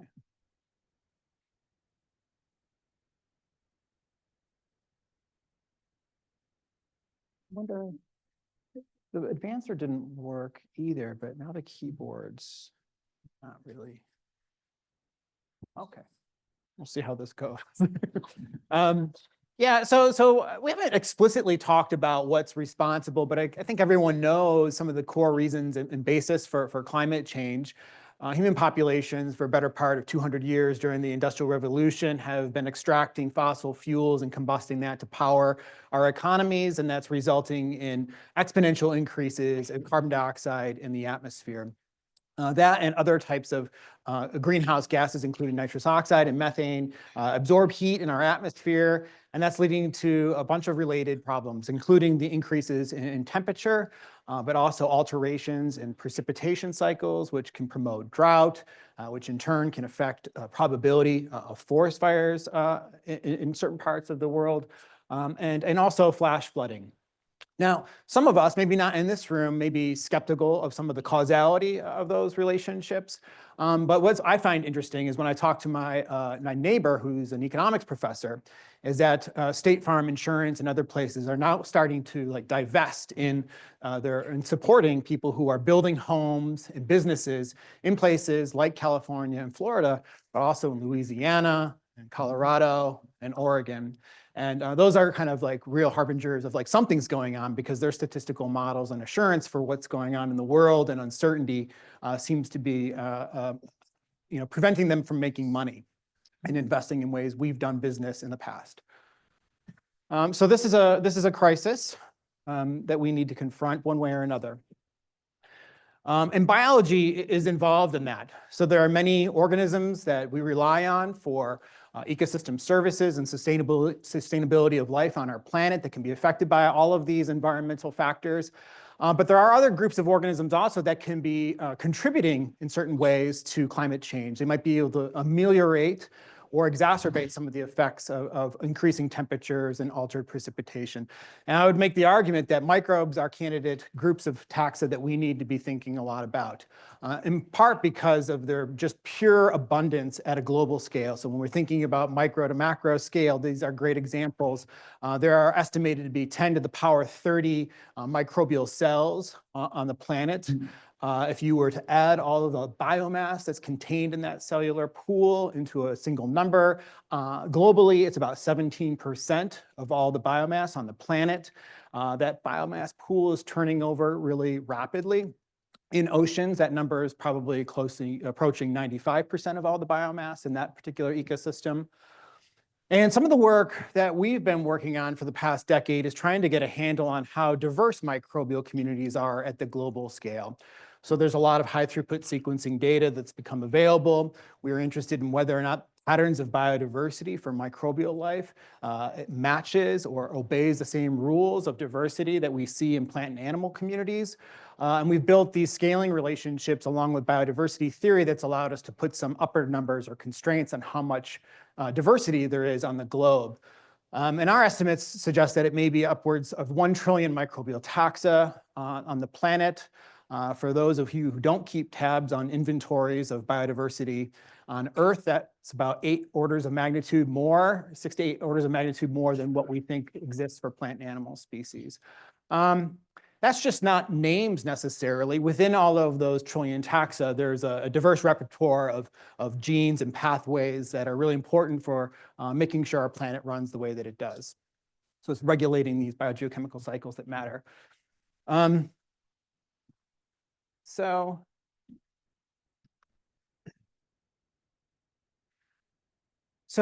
in 2020, I had an opportunity to be a governor of the American Academy of Microbiology. For those of you who aren't familiar with that group, it's an honorific branch of the American Society for Microbiology, the ASM. That has 40,000 members, roughly, one of the largest life science organizations in North America and probably the whole world. So a big unit, and the Academy has traditionally focused on, basically it's an honorific group. It elects new fellows each year. And around 2020, there was a revisioning, and its idea was that maybe we can do more. Maybe we can identify certain large-scale scientific topics that could be themes that we could pursue as an organization.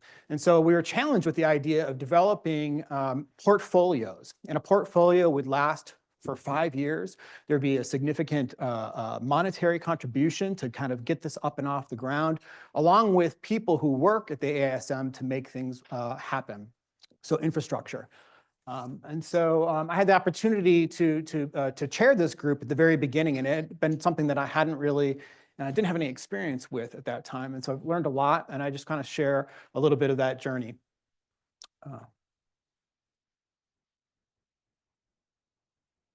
So the first thing that happened was that there was a survey that we administered and sent out to all the 2,000 to 3,000 fellows. And of course, we didn't get 100% response rate, but we asked everyone if there was something we could do, what scientific area would you recommend that the Academy focus on for a 5-year period? And there were some responses that people could click on, and they could also add their own ideas on things that they thought were important. And there's certain things in here that are kind of core, basic nuts and bolts microbiology. People who care about infectious disease maybe want to think about the development of new drugs to address emerging infectious diseases. Maybe the role of antimicrobial resistance, really important for public health. I should also point out that this survey was administered during the pandemic. So that's on the list, but surprisingly not at the top of the list. New advances and ideas and theories and tools related to synthetic biology. A lot of enthusiasm about microbiome science at this time. But at the top of the list is climate change, which is a little bit surprising maybe. I would say that the ASM and the Academy, this hasn't been one of their primary focuses. There's not a long storied excellence in this area. It was something new, I think. And you might ask why. And I think there's maybe 2 reasons. One, I think there's a sense of urgency that this is sort of an existential threat right now being posed by climate change. And I think the second thing is that it's possible that we could think about climate change in a way that we can embrace all of these other topics. It's somewhat of an umbrella that allows us to address things like antimicrobial resistance, microbiomes, pandemics, new drugs, et cetera.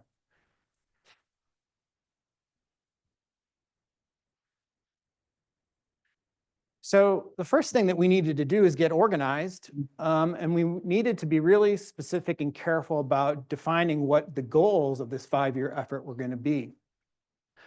So the first goal was to focus primarily on the science of microbiology as it pertains to climate change. So what are the fundamental attributes, processes, things that we really need to know with a high degree of certainty? And this should be the focus of and that's what the Academy does. It's primarily focused on science. But we knew that there would be information that would be gained from that exercise over this 5-year period. And we wanted to use that information to help inform policy and also potentially guide advocacy efforts. And third, we might be able to use scientific information to promote certain types of innovations that might be used to accelerate a microbial solutions-based approach to the mitigation of climate change.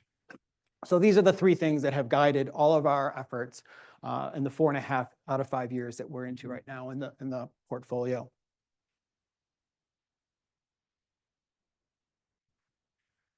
We knew we were going to need some help and feedback, so we decided that we would assemble a task force. And we reached out to people that you see here who have expertise in a lot of different fields. And they come from different sectors. So we have people who are in academics, we have people who are nonprofits, we have people from industry. And then they also represent different career stages and also people with expertise in things like environmental science, ecology and evolution, medical science, and engineering.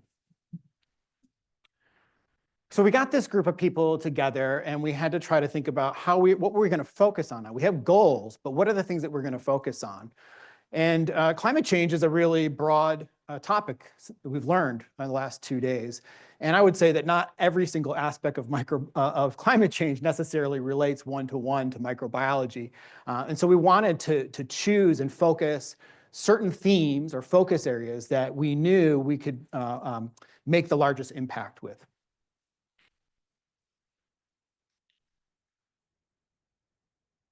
And so these are the 3 focus areas. The American Society of Microbiology, again, a very large organization with lots of expertise in topics that are related to human health. So we have experts who know about the ins and outs of virulence and how hosts respond to infections, how organisms might respond epidemiologically to changing environmental conditions like increasing temperature and the redistribution of water on landscapes and how this might lead to the emergence of pandemics or other types of infectious disease outbreaks. People who are developing new therapeutics and drugs, how effective they will be, what's the probability that new resistant strains will evolve when we distribute those new therapeutics. And then there's a whole bunch of other complex social questions that also are related to human health, which you've heard about today. That we need to be concerned about. There's concerns about human migration, given changes in water availability and temperatures, how people who are going to be aggregating to more urban environments may be at a higher risk and be unfairly exposed to infectious diseases in a changing world. So there's a lot of social justice issues that would also fall under this category of human health. That's focus 1. Focus 2 was to think about climate change, microbes, and biodiversity, because we're also in a biodiversity crisis. We think that we're in the 6th mass extinction event in Earth's history. Extinction probabilities or risks right now are 1,000-fold higher than they were a couple hundred years ago. And the question arises of whether or not host populations, plants and animals, whether they be managed, such as crops and livestock, or if they're wild populations, will be at perhaps, they all harbor a microbiome, right? Bacteria, archaea, microeukaryotes, and viruses. And the question is, does carrying around that diverse repertoire of microbiota increase your probability of going locally or globally extinct? Or perhaps there are novel ways that we haven't fully explored that microbiomes may actually confer tolerance to some of the changing conditions that are associated with climate change. So this was our second focus area. The third one is that many of you know microbes are encoded with a range of enzymatic pathways that allow them to catalyze biogeochemical reactions that are important for global scale processes. So microbes are essential for turning over nutrients that are needed for maintaining soil fertility to feed our world, a growing population. They're important for sequestering carbon and keeping it out of the atmosphere, huge reservoir at a global scale. And they're also essential for the production and consumption of trace gases, not only carbon dioxide, but also nitrous oxide and methane, which has been a focus of our portfolio for the past 4.5 years.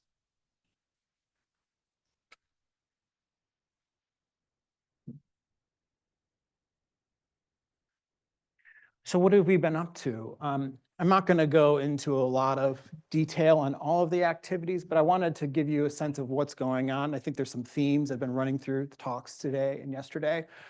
We've been focusing a lot on communication. On a monthly basis, we're putting together a collection of papers from the primary literature that have been vetted to a certain degree that we distribute to the microbiological community that are related to various aspects of climate change. We have a website where we host podcasts so that there are scientists who can communicate their research that's related to climate change. And one of the things I've been hearing a lot about the last 2 days is the importance of communication and how we communicate, not just among groups of like-minded scientists, but with our families, with our friends, with people, politicians, lawmakers, et cetera. And we're not always, we don't typically do a good job of training people on how to do this. So we've been having workshops where we can help people communicate the complexities of climate change on a topic that's, quite honestly, a little bit politicized right now. So working on communication. We're also working on policy and advocacy. ASM is an amazing society, and one of the things we're really fortunate to have is a group of people in DC who are trained people who work with policy. They can listen to us talk about what's important in science, and they can then help communicate that to politicians and lawmakers. And I'm not sure that all societies have the luxury of having a policy group, but if the groups that you belong to in societies do, then this is a major resource. So what we've been doing, we've had Hill Days in DC. We've been communicating with people on the National Climate Assessment reports that are right now congressionally mandated and don't have microbial information incorporated them in the last 5 reports. And so we're working on trying to get people from the ASM who can contribute microbial information to this next important document. We also had an ASM congressional briefing where we brought Peter Hotez, who's a pediatrician, a global health scientist, and also somebody who specializes in neglected tropical diseases. So it's handling kind of the public health element of this, along with Jo Handelsman. She's at the University of Wisconsin. Some of you may know she was the associate director for the Office of Science, Technology, and Policy in the Obama administration. So some people who are like definitely leaders in science, but also have strong connections to policy. And we were able to hopefully get some information across to politicians about the importance and, again, the connections between microbiology and climate change. The other thing we've been doing is focusing on building partnerships with other groups. Again, climate change is big and it's broad and it's not all about microbiology. So how do we find interactions and overlap between other groups to build up a community of people who might be able to make change? So we've been doing a lot of work with the American Geophysical Union, who think about some microbial processes at larger spatial scales. So we've been doing a lot of colloquium and symposium with them, the Association for the Science and Limnology and Oceanography, National Academies, International Society for Microbial Ecology. And I'll talk a little bit about this more later, but a lot of effort has gone into establishing connections with other groups.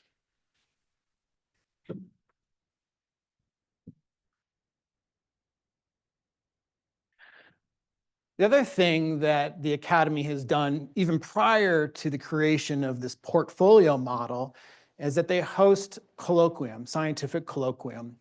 And so we might try to think about what is a theme, what is a topic where we want to bring together experts from allied disciplines globally to Washington, D.C. so we can have a colloquium and hear about new ideas, get into small groups at tables. Elena went to one with me and in the fall, which was the focus on water and waterborne pathogens in human health. We had one prior on the role of microbes in mediating methane. In that case, we were bringing people like animal breeders and plant geneticists. There's discussion about whether or not it might be possible to create a methane-free cow. There's 2 billion cows on the planet that are producing a lot of methane directly and also through the waste that they produce. So, so that was a theme. And what I'm going to talk about in a little bit more detail is this colloquium report on the right, which is entitled Microbes and Models. And the goal was to see whether or not we could integrate microbial information into what are called Earth system models. So I'll tell you a little bit about where that came from and what came out of that exercise. So when we started this portfolio in 2020, 2021, coincidentally at that time, the Intergovernmental Panel on Climate Change released its physical science basis. So for those of you who aren't familiar, these are really important documents, not only for scientists, but also for lay people and potentially people who are legislating. And so we were pretty excited about the fact that this had come out at this time, and we were going to go to this document and see what we could learn about the role of microbes in climate change. It's 2,494 pages long, so it's quite big, but is meant to kind of reflect the state of affairs of the core natural sciences as it relates to climate change. So some of us on the task force, we opened up this document, and of course you don't just start reading this before you go to bed. You use the Control F feature, and you start looking for the presence of keywords, maybe microbes, bacteria, archaea, viruses. And I'll speak for myself. I was pretty astonished how infrequently microbes were actually mentioned.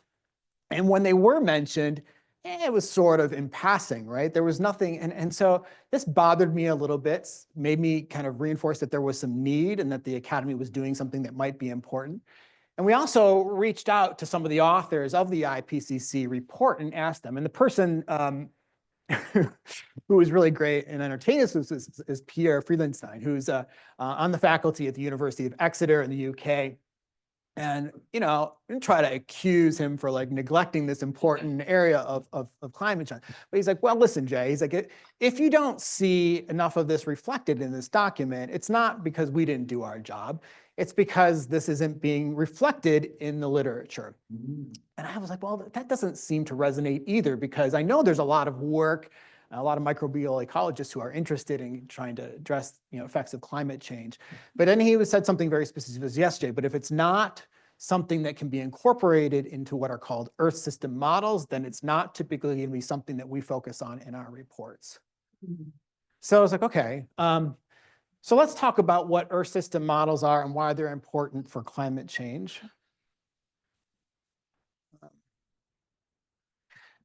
So Earth system models are made up of small sub-mathematical models that are trying to track the dynamics of currencies like carbon and water on land, in water, and in the atmosphere.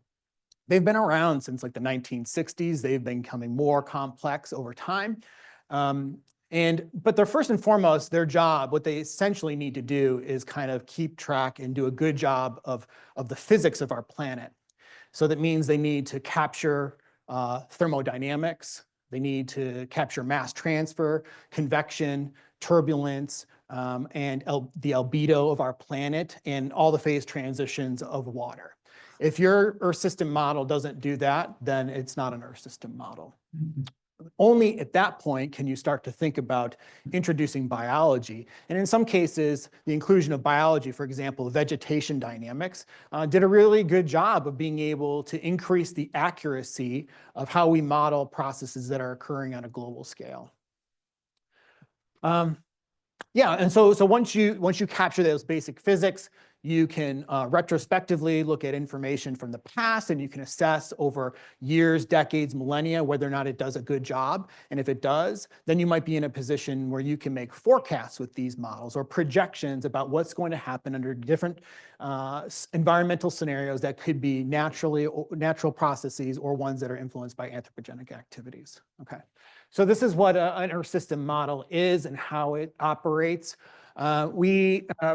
After getting together as a group, we made a report. We also published a shorter paper in MBio, and we distilled all of our findings down to a top 10 list. So what are the challenges, priorities, necessities for incorporating in a productive way microbial information into Earth system models so we can make more informed and perhaps better projections about how microbes might be able to, what their role is in climate change. So I'll walk through those one by one. So the first one, which of course gets microbiologists in our group. So we had half of this colloquium was basically environmental microbiologist, and the other half was climate scientist. And by that, I mean people who work just with computer models of Earth. And so the first thing that we had to address was half the room was like, yeah, maybe we don't need microbes. In fact, the models that we have right now do a pretty good job. And then the environmental microbiologists be like, well, how can you say that? You can't create a model that doesn't have microbes in it and expect to understand how the globe functions. So here's an example we could imagine.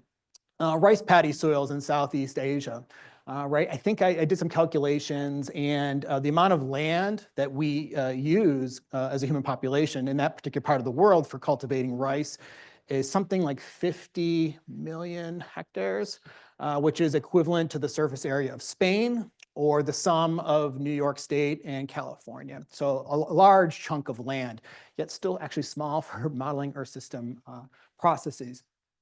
So when you seasonally, when those soils become inundated due to rain events and monsoons, et cetera, the water percolates into the soil. It displaces a gas, including oxygen, creating anaerobic environments, which promote the metabolic activity of methanogenic archaea, which are the only group of organisms on Earth, I think safely you can say, that produce methane as a byproduct of their metabolism through decomposition of organic matter. So we as microbial biologists may make the argument that if we really want to understand the contribution of this farming practice to global methane cycles, we need to go out and collect a lot of samples. We need to know something about the abundance of those populations. We might need to know something about the rates of their activity. And the climate scientists would say, no, I don't think that's really all that necessary. It sounds like a lot of work. And what we can do is we can fly some satellites over this region, and we can use some index of saturation of that soil, and we'll know that if the soil is wet, that methane is going to be released from those habitats, right? And so what you're doing is effectively just implicitly accounting for microbial activities. It's not explicit, it's implicit. And in some cases, that may be sufficient.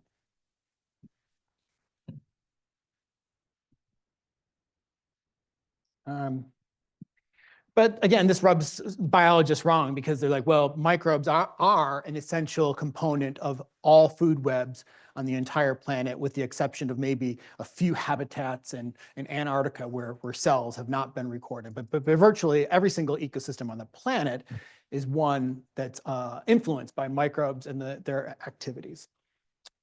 So we should include them. And it's also possible that maybe we can do a good job of modeling Earth system processes now, but we may be in parameter space in the coming years for which our current models don't do a good job of projecting dynamics. And so if we build in fundamental processes of microbes, we may be actually creating more robust models. That doesn't mean we should be modeling every strain, every species, or every metabolic pathway, because what happens in this case is that you have increasing your degrees of freedom in a model, which greatly expands the potential variance and outcomes of projections. And this is not something that Pierre and his colleagues want at all. This makes for a worse model. So what we need to be able to doing in a macro-micro context is thinking about coarse graining. What are the essential pieces of information? What are the properties that are critical if we were to introduce microbes into Earth system models?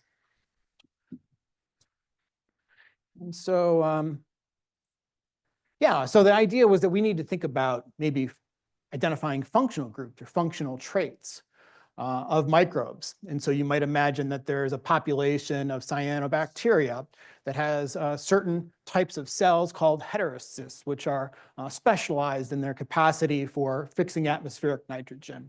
That might be a really important trait to know if we want to introduce a certain group of microbes into a model. It's a categorical property that you might consider, or the certain type of arbuscular mycorrhizal fungi that is associated with a certain tree and how that influences water capacity or nutrient retention in a given stand of trees.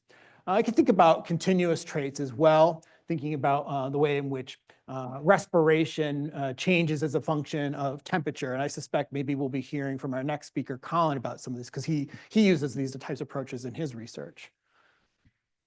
So this would be a way of making a next step towards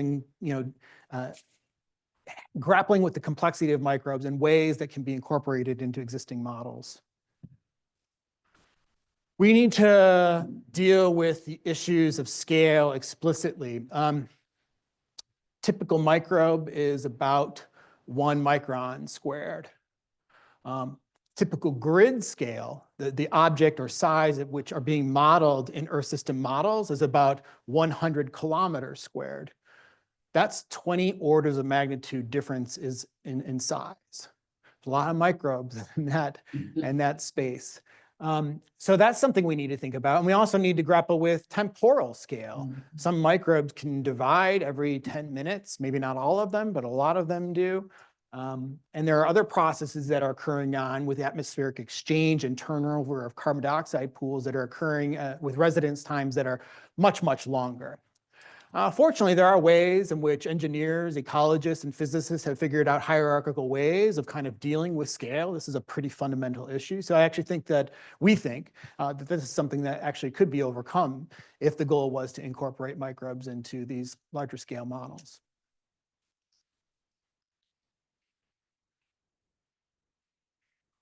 Evolution.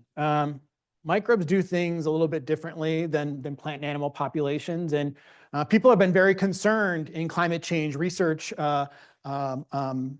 groups that these organisms, plants and animals, can't keep up with the pace of climate change. That they're either going to have to migrate, adapt, or die, right?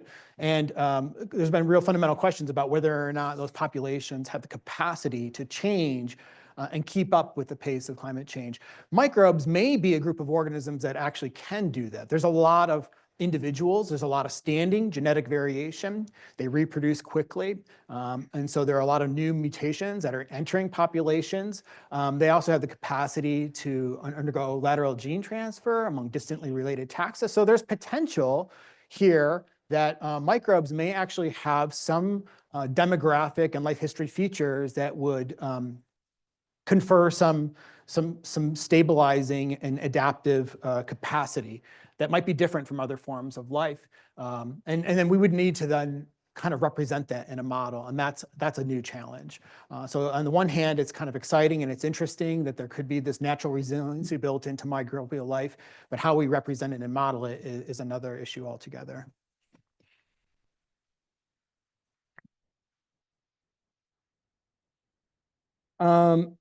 Yeah, so both modelers and empiricists tend to focus on the ecosystems that they know best, and they tend to group them either to ones that occur on land or ones that occur on water. I was really kind of surprised to learn that this bias or its propensity to study one ecosystem type is true for both modelers and people on land. I mean, they're just completely distinct, yet we know that there are bidirectional fluxes going across these boundaries. Organisms are being moved across boundaries. You made reference to this, Betsy, about the idea of microbes on one side of the planet that could evolve a resistance and be in another continent. Sure, that kind of reflects spatial processes, but also potentially land-water movements. There are nutrients. There are new drugs and other types of contaminants that are moving from land into water.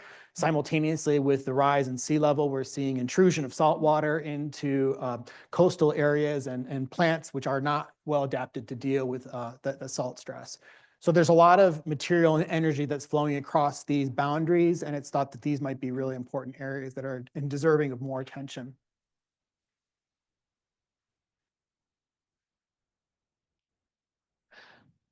Yeah, so this is another interesting one. The right kinds of information. If any of you are microbiologists, I think many of you are, we're in really exciting times. There's a lot of new techniques and technology and data types that are really changing the way we view the world, the biological world. So we have genomics, transcriptomics, proteomics, lipidomics. We can examine things on cell-to-cell variation within complex communities. Really exciting times, not only for thinking about metabolism, but evolutionary history. And then, but then you're kind of confronted with the problem of data, really large data sets. And so there's dimensionality issues, and we want to try to simplify that. And there's some pretty typical ways that people tend to do this through constructing some kind of ordination or some kind of a network. Guess what? Those are not quantities or objects that modelers care to get their hands on. They're not usable. And that's unfortunate. So maybe it's good for basic science, but if the goal is incorporate some of this new information into these models so that we can make better forecasts and projections, and then you would have your ideas in the next IPCC report, this is not the way to go. And in fact, the things that climate modelers want is probably 1970s style science. They want to know the abundance, the biomass, and the rate processes that are important for catalyzing biogeochemical reactions. So if you can do that, and if you can get that work funded, that's what's going to inform models and make better projections about climate change.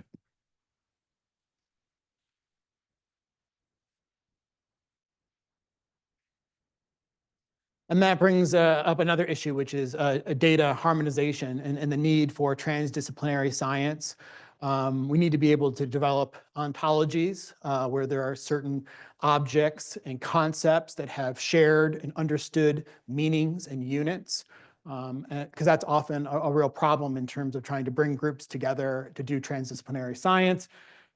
We need metadata. We need better metadata. So, we can go and we can create a metagenome from a soil sample, but if there's not pH data, temperature data, oxygen data, all of the things that describe why you might see a certain process occurring at a certain rate or the abundance of a certain functional group of organisms, then those observations are not going to, again, be useful for climate modelers. So data harmonization was thought to be really important in our group. And I guess the last thing, and maybe this is more of a criticism of the climate side of this equation, is that it seemed like they're only interested in incorporating microbes if there's feedbacks, either positive or negative feedbacks that will eventually affect the forecast of a model. Is CO2 going to change by a factor of 2 if we account for microbial biomass at a global scale? And maybe the answer is no, but I think the effort of going through this integration of microbial information into Earth system models could still be useful. So one of my colleagues, Kathleen Treseder, who's at the University of Irvine, California, she's been using Earth system models at sort of a regional scale in the southwestern United States to monitor fungal populations and desiccation stress to predict the emergence of valley fever, which is a lung pathogen. So that's an example where climate change is affecting microbes, and microbes are affecting human health, but it's not necessarily the prerequisite isn't that should affect global scale processes. And so climate change modelers may say that's outside our realm of inquiry, but it could still be really important for understanding local and regional processes. So through this act of trying to incorporate and merge microbes in a macro scale models, we may still have a lot to learn novel impacts of climate change on microbes.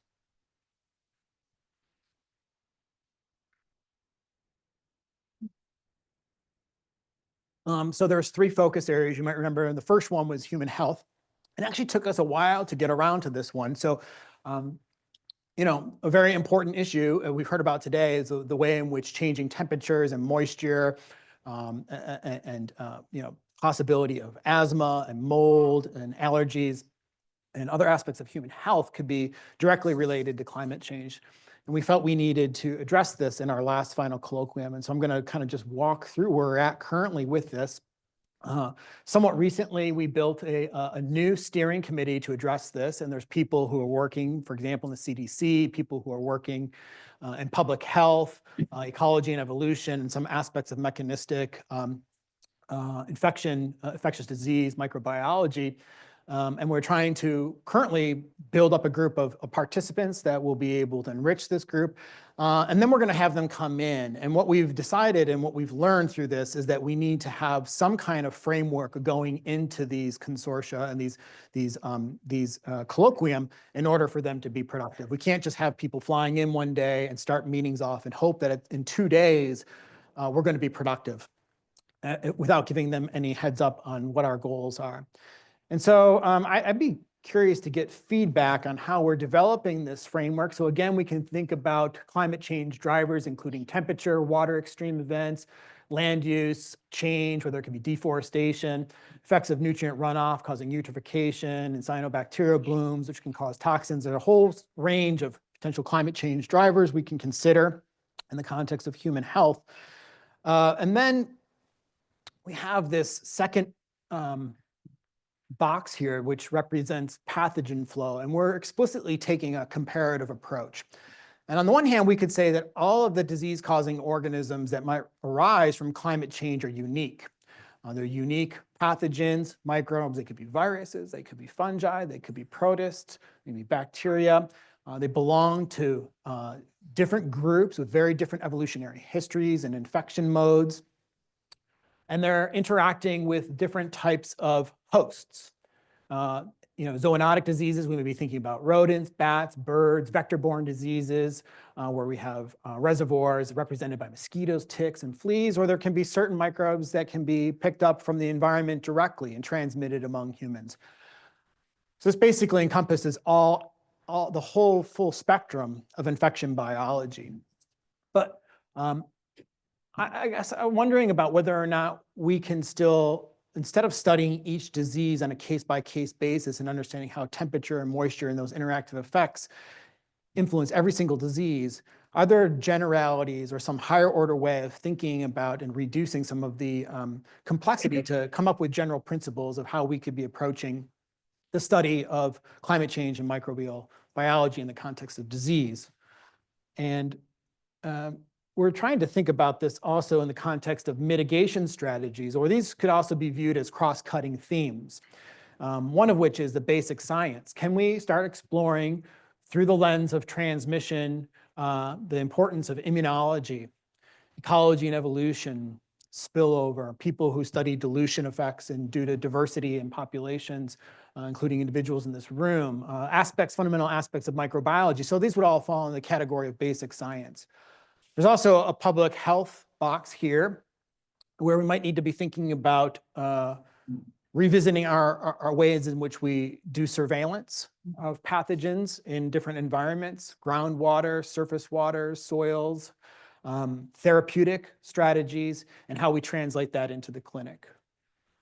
The last and perhaps most complex mitigation strategy is thinking about governance, where we need to think about infrastructure, aging infrastructure.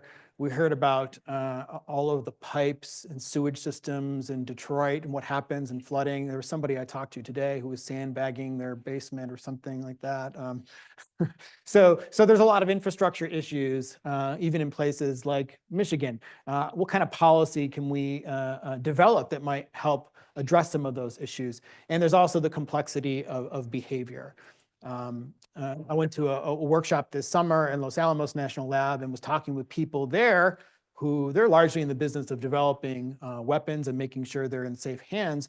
And they're concerned about climate change for lots of reasons in terms of like making sure that their resources are safe, but also issues related to migration, human migration, and how people are going to be moving across boundaries in the future when they're pressured to relocate because of changing infrastructure and climate forces.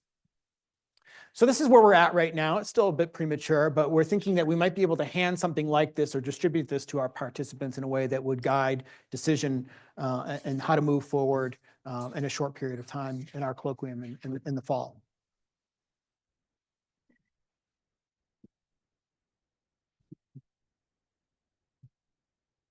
This title kind of reflects an outdated perspective we had with the portfolio in the beginning and the questions we were asking ourselves, which aren't really testable.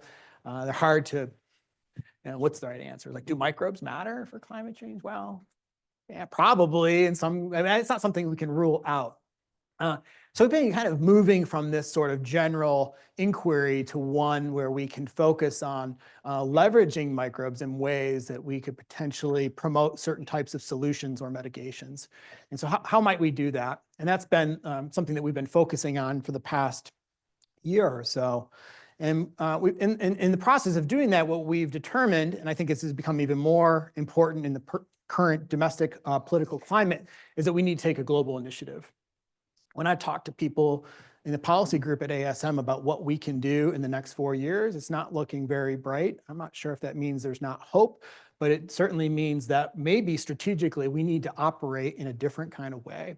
And so it just so happened that within the past year, we started building a global consortium or a global initiative through partnership with the International Union of Microbial Sciences, which is open to any group of microbiological societies on Earth. Many of them are in Europe right now. And the goal of this initiative, when we brought all these people together who consisted of biologists, engineers, and economists, was to identify microbe-based solutions for climate change that are aligned with the United Nations Sustainability Development Goals. So thinking about climate action, life in water, on land, affordable clean energy, and safe food production. So just last week, some of our efforts culminated in two publications that came out at the same time. One is sort of a white paper or colloquium report. It's on the left. And there's a QR code there if you want to see that. And that lays out the full scope of the work that we did. And then we had a shorter commentary that was published in Nature. And basically, the idea is that microbes could be helping to address climate change. And why, the question is, why aren't we using them? And so I think I have, these are the questions or criteria that guided our working group. We thought that a viable solution involving microbes that might have meaningful impacts or demonstrable impact on climate change would have to meet these three things. First, it would need to be something that's technologically achievable, and that those would have to be achievable in the short term. 5, 10, 15 years, not 25, 30, 40 years. So if you have any ideas about what we could do, but we're going to need to test them in the laboratory and get grants, these would be off the table because they're not things that can be implemented now based on just technology and our scientific understanding. The second is that it would need to be economically feasible. And we didn't do a full economic analysis of this, but we did take into consideration that there's discounting over time, that there might be some investment upfront that pays off later. And that's true for both benefits and costs. And we also need to account for societal benefit. This isn't purely a money game. There might be other outcomes of these that are beneficial and that we need to think about how to quantify them in ways that would be of societal benefit. So that was the second criteria. And the third one is we might be able to imagine that there are things that we could do, whether it be engineering microorganisms or distributing them microbes outside of their natural ranges into areas that could cause invasions, for example. These would be things that would be undesirable. And so a third consideration is that we should be adopting strategies with biosafety in mind.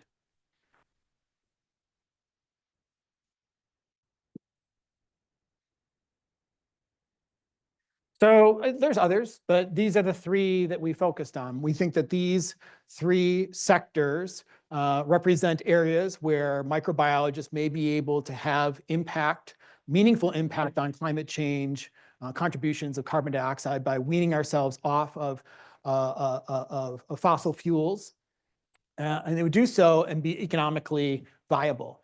The first one is bioenergy. So we've thought about biofuels for a long time now, for decades. But there are some new markets that are opening up. And one of them is, we heard yesterday in our workshop, the idea of sustainable aviation fuels, right? This is still a major emitter. And none of us seem to be curbing our travel in major ways. But we do have ways of, perhaps buying off carbon credits when we buy a plane ticket. But what would be better is if we had alternative fuels, either from renewable or waste feedstocks that could be used for the conversion of those materials into aviation fuel that would offset carbon dioxide emissions. Currently, that's only a $0.6 billion per year market, but the annual growth rate over the next 10, 15 years is projected to increase by 53%. In part, that's due to dramatically increases in cost of aviation fuel just in the past couple of years.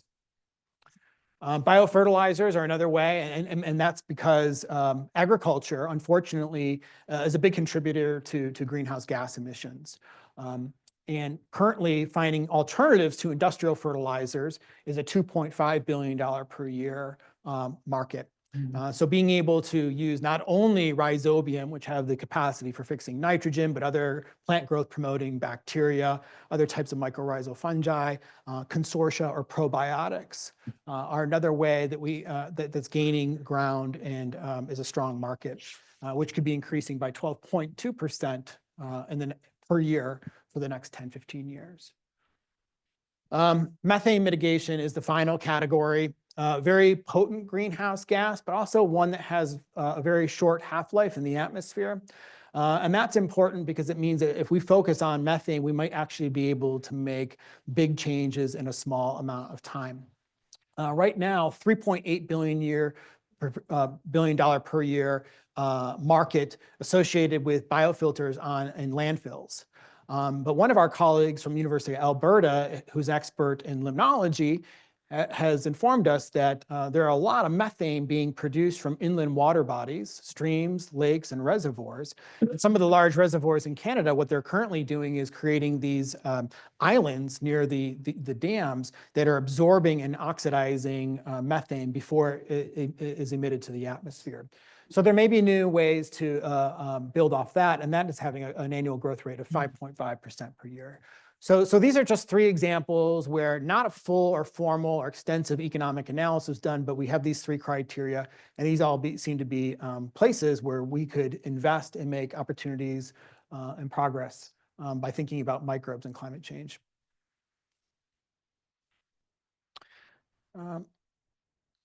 Just want to talk about one last thing, and that I guess this is the translation of science to solutions. And maybe some of you have thought about this a lot more than I have.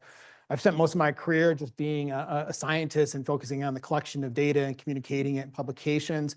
And I've been thinking a lot and reflecting about what my role is, if any, in science and advocating for climate change. What could and should we be doing? And maybe it's going out and marching, but I think there's other things that we need to do. I would say that a lot of that can be amplified and by working with professional societies like the ASM, at least for me, and that's my experience. So one of the things that we're doing through this global consortium with all of these groups of microbiological societies is we're going to pitch in and try to have a presence at the Conference of Parties meetings in Brazil this summer.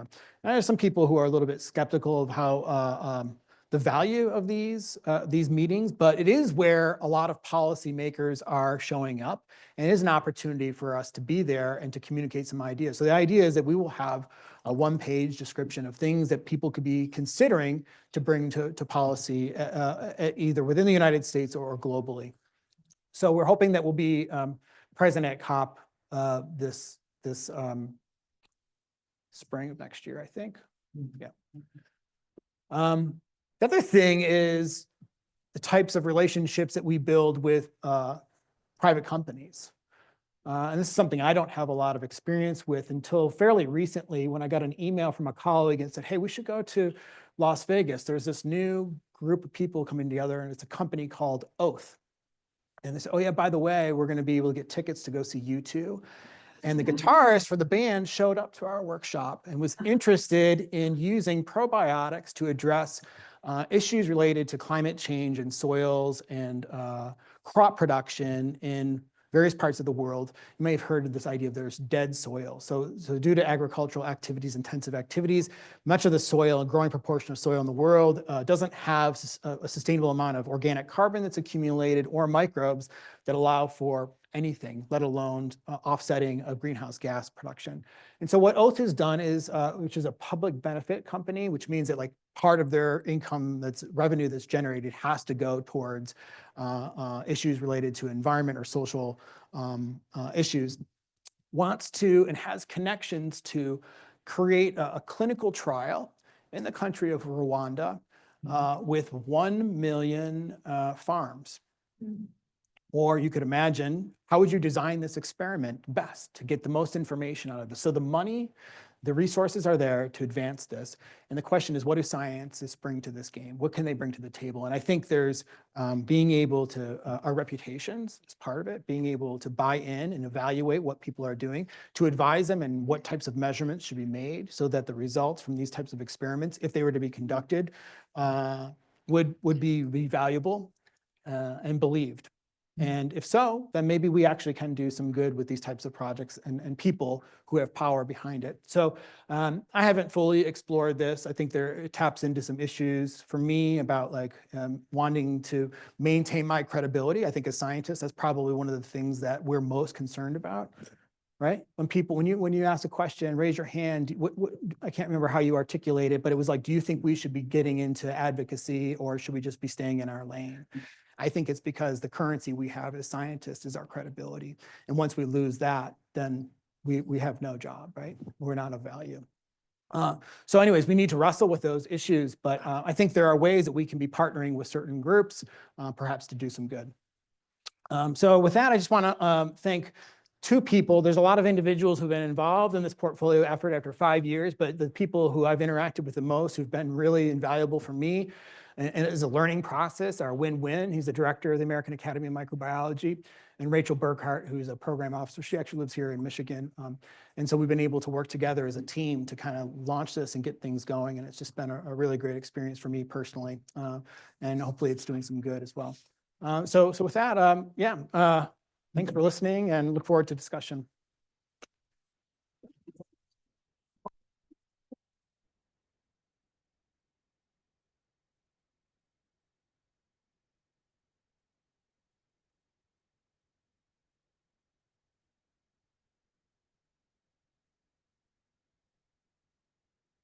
Jay, thanks.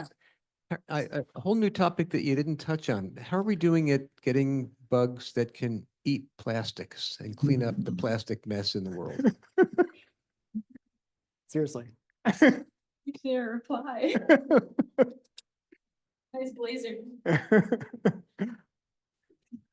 So I'm Melissa Duham. I'm a faculty in EEB. We've been studying that for the last 5 years. We've been working hand in hand with Dow. They were interested in knowing what happens to our plastic when it enters waterways. And so some of the things we're learning, unquestionably, bacteria and fungi are able to assimilate that plastic and respire it, remineralizing it. And we're learning rates, who's doing it. Are there any lab members here? Yes, even an undergrad and grad student sitting behind Aimee a few rows back, Rachel Cable and Adi Mizrahi. Any other questions? So they do it. So here, actually, I was thinking about this. What is plastic but sequestered carbon? So do we want it to be consumed by most of the microbes that live in the surface of these water bodies and soils? So that's an interesting, I think, component to think about, the plastic being carbon, fossil carbon derived. But there are also really cool biotech solutions that are harnessing microbial metabolic diversity, and imagine plastic bioreactors that could maybe scavenge some of the carbon that was remineralized and turning it into biomass or other useful sequestered carbon products. Yeah. I'm going to make a pitch because I was going to say something super cool. Also, perfect pitch. That was a great presentation of ASM. And it reminded me of something that I consider a lot, like when we're putting together manuscripts or talking with students about which conferences they might want to go to in a given year.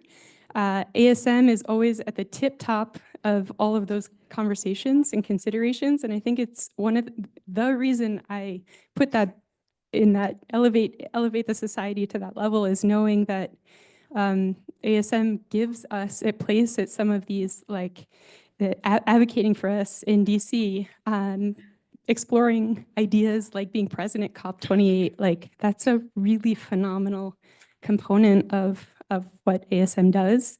And doing things like publishing there, going to the meetings, directly support that. And I don't think there are any other publishing avenues, for instance, that so directly feed back to society and the work we do. So just some more context for that. You just keep going. All right. Thank you, Melissa.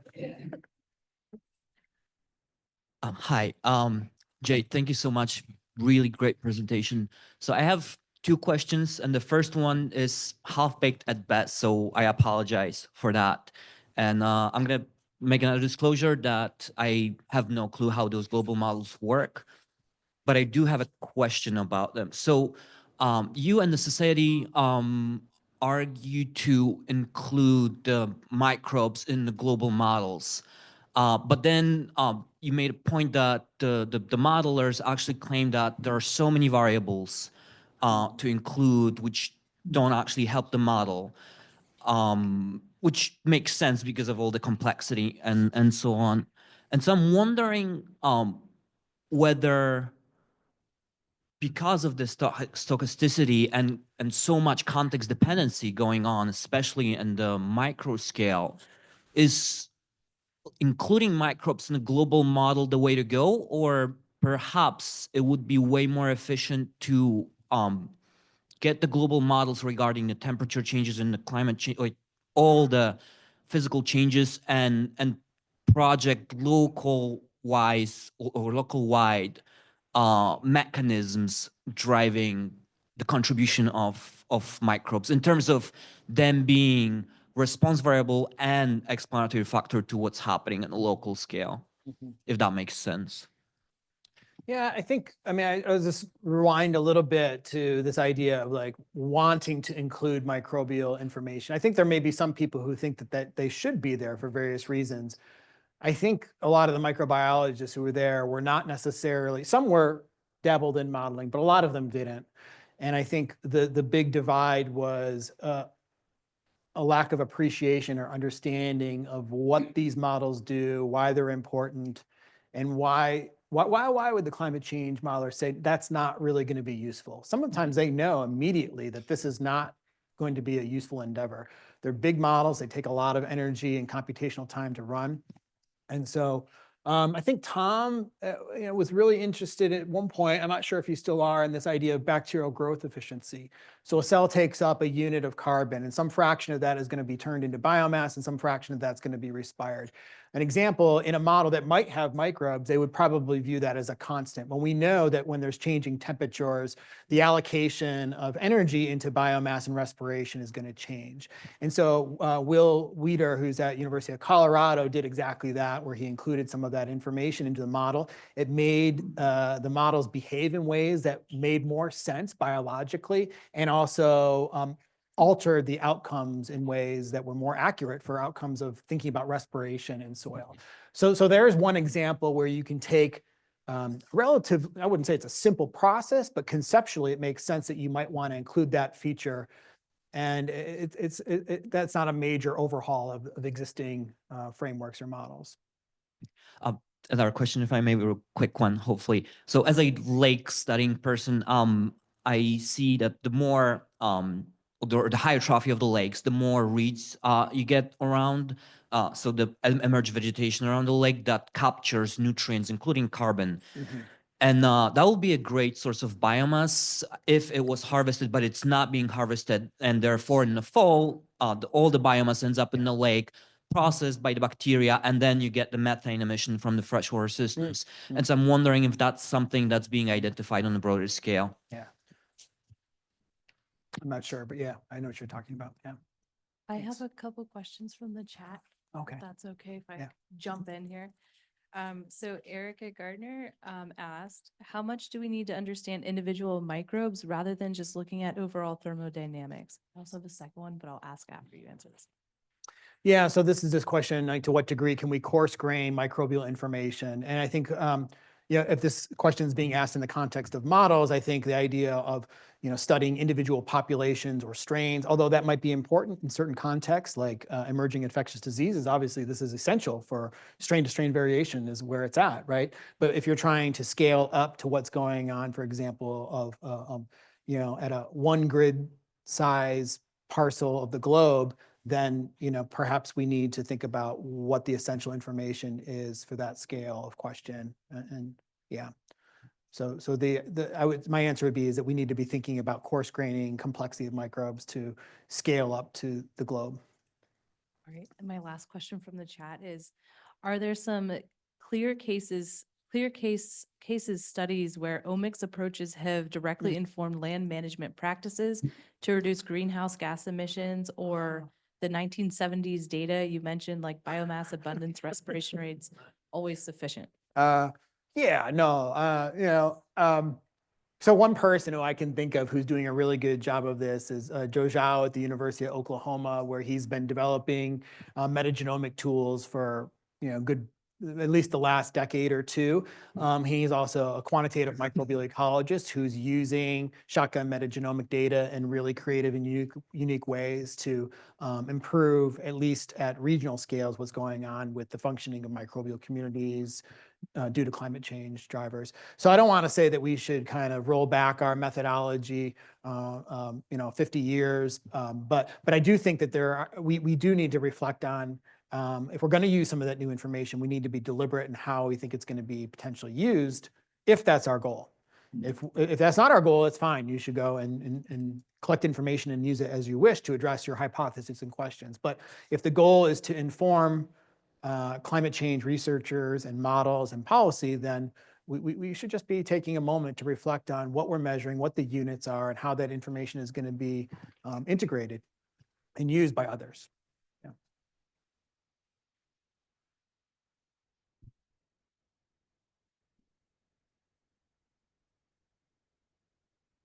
I really appreciate you trying to take big chunks of disciplines and make them talk to one another. It's a really hard thing to do. From the public health side, we had some experience doing that as well. And one of the takeaways that I had was a 3-part strategy talking back to your own discipline can help. First part is do great science.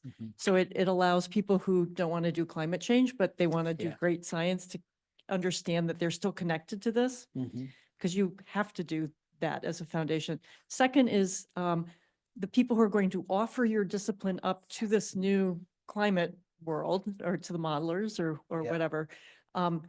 How can you repurpose the work that you're doing, or find those interfaces, or have the standards, because you have to understand what they're doing to see how they're going to fit together, and the interface part. And it can also be people who are doing great science suddenly realize, oh, I've got a new use for this stuff I've been doing all along. And then the third is leverage points. So new areas, and you've highlighted a few of them there as great examples, offsets, just different policy levers that come from the policy side that help advance things so people can see that progress and that hope. So I hope that 3-part strategy that's worked in other areas might be something you could think about for your association.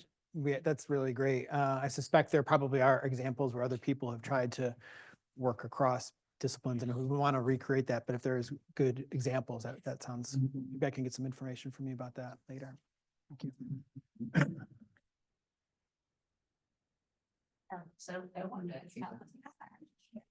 I wanted to come back to your comment that you made to Howard about the integrity thing. Yeah. And this was something that came up quite a bit in epidemiology in the context of working with getting funding from corporations. And that's always a slippery slope, but a lot of the, there was a very famous scientist epidemiologist who took money from the Tobacco Institute. And his work became very suspect.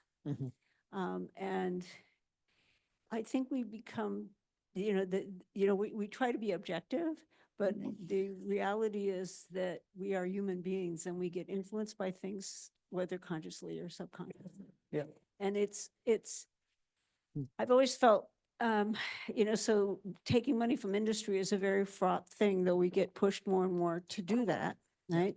Because I certainly have had experiences with pharmaceutical companies that they're very happy to fund me as long as they think I'm going to find what they want. And then they don't like it, and so you have to make sure up in front in writing that you get to publish it. It doesn't matter if you like, maybe you thought I was going to find something, but that's not what I found. And so I can still publish it. I don't need your say so, right? But even putting in that's who you got the funding for can also taint what you do. So it's this is a larger comment, it's a shame, this disinvestment of the federal government in science. It is not that getting money from the federal government doesn't have some of that similar feeling, because this government, even through our peer institute, whatever, there are priorities, and they do put money things because they want to find things out there. But the advantages is that when the results come, they may not like them, but then there's not, they're not going to bury them, right? Yeah. And so despite the fact that it is not necessarily, I mean, the whole point of money putting in things, because supposedly there is public interest in finding out the answer to it. I had the experience, I was on the Immunization Safety Committee that evaluated, it's over 20 years ago, the thimerosal in vaccines. And there was, we had to write that report twice, and we still found that there's no association with autism. So, I mean, we wrote one and we published it, and then they made us revisit it. Yeah. And you know that they are revisiting it again. So, it's not that when there are strong forces wanting to go and revisit questions over and over, maybe money is thrown down the tubes. And that's what happens in a democracy, but at least it doesn't have the same tank to it, if, that it came from a couple. So it is a slippery slope. For sure. I mean, just anecdotally, my experience with Oath, which is not affiliated with ASM directly, it was interesting. So they have a product, they have a consortium, a collection of well-characterized bacterial strains, like maybe 25, that they report is really effective at the accumulation of organic carbon in soils and increasing crop yield.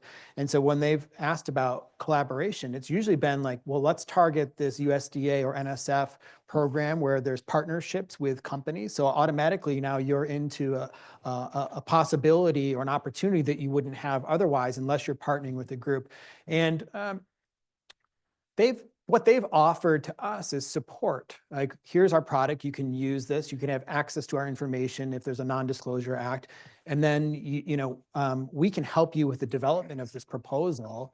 And and then as a scientist, we say, well, there are fundamental questions about the efficacy of probiotics, whether you're thinking about gut microbiota or soils. And so if we want to study basic processes like dispersal colonization and effects of those introductions on plant fitness, for example, those would all be questions that, basic science questions that could be addressed without kind of compromising. I don't feel, me personally, I know we didn't eventually submit any proposals, but I got to a point where I felt comfortable with, reasonably comfortable with that, the relationship as I understood it at that time. Complicated. Yeah. I mean, Yeah. it's a complicated dance, and the push for private-public partnerships has done a great disservice to the independence of institutions like universities. Because that push to do that, it changes the incentives, and it changes, and then you get self-censoring in terms of what you want to talk about, and because you're invested in another. Yeah. And I think it's contributed to the increased corporatization of universities in general, which I think has cheapened the educational experience. So. There other questions, comments? Well, thank you very much. Thank you. Thank you.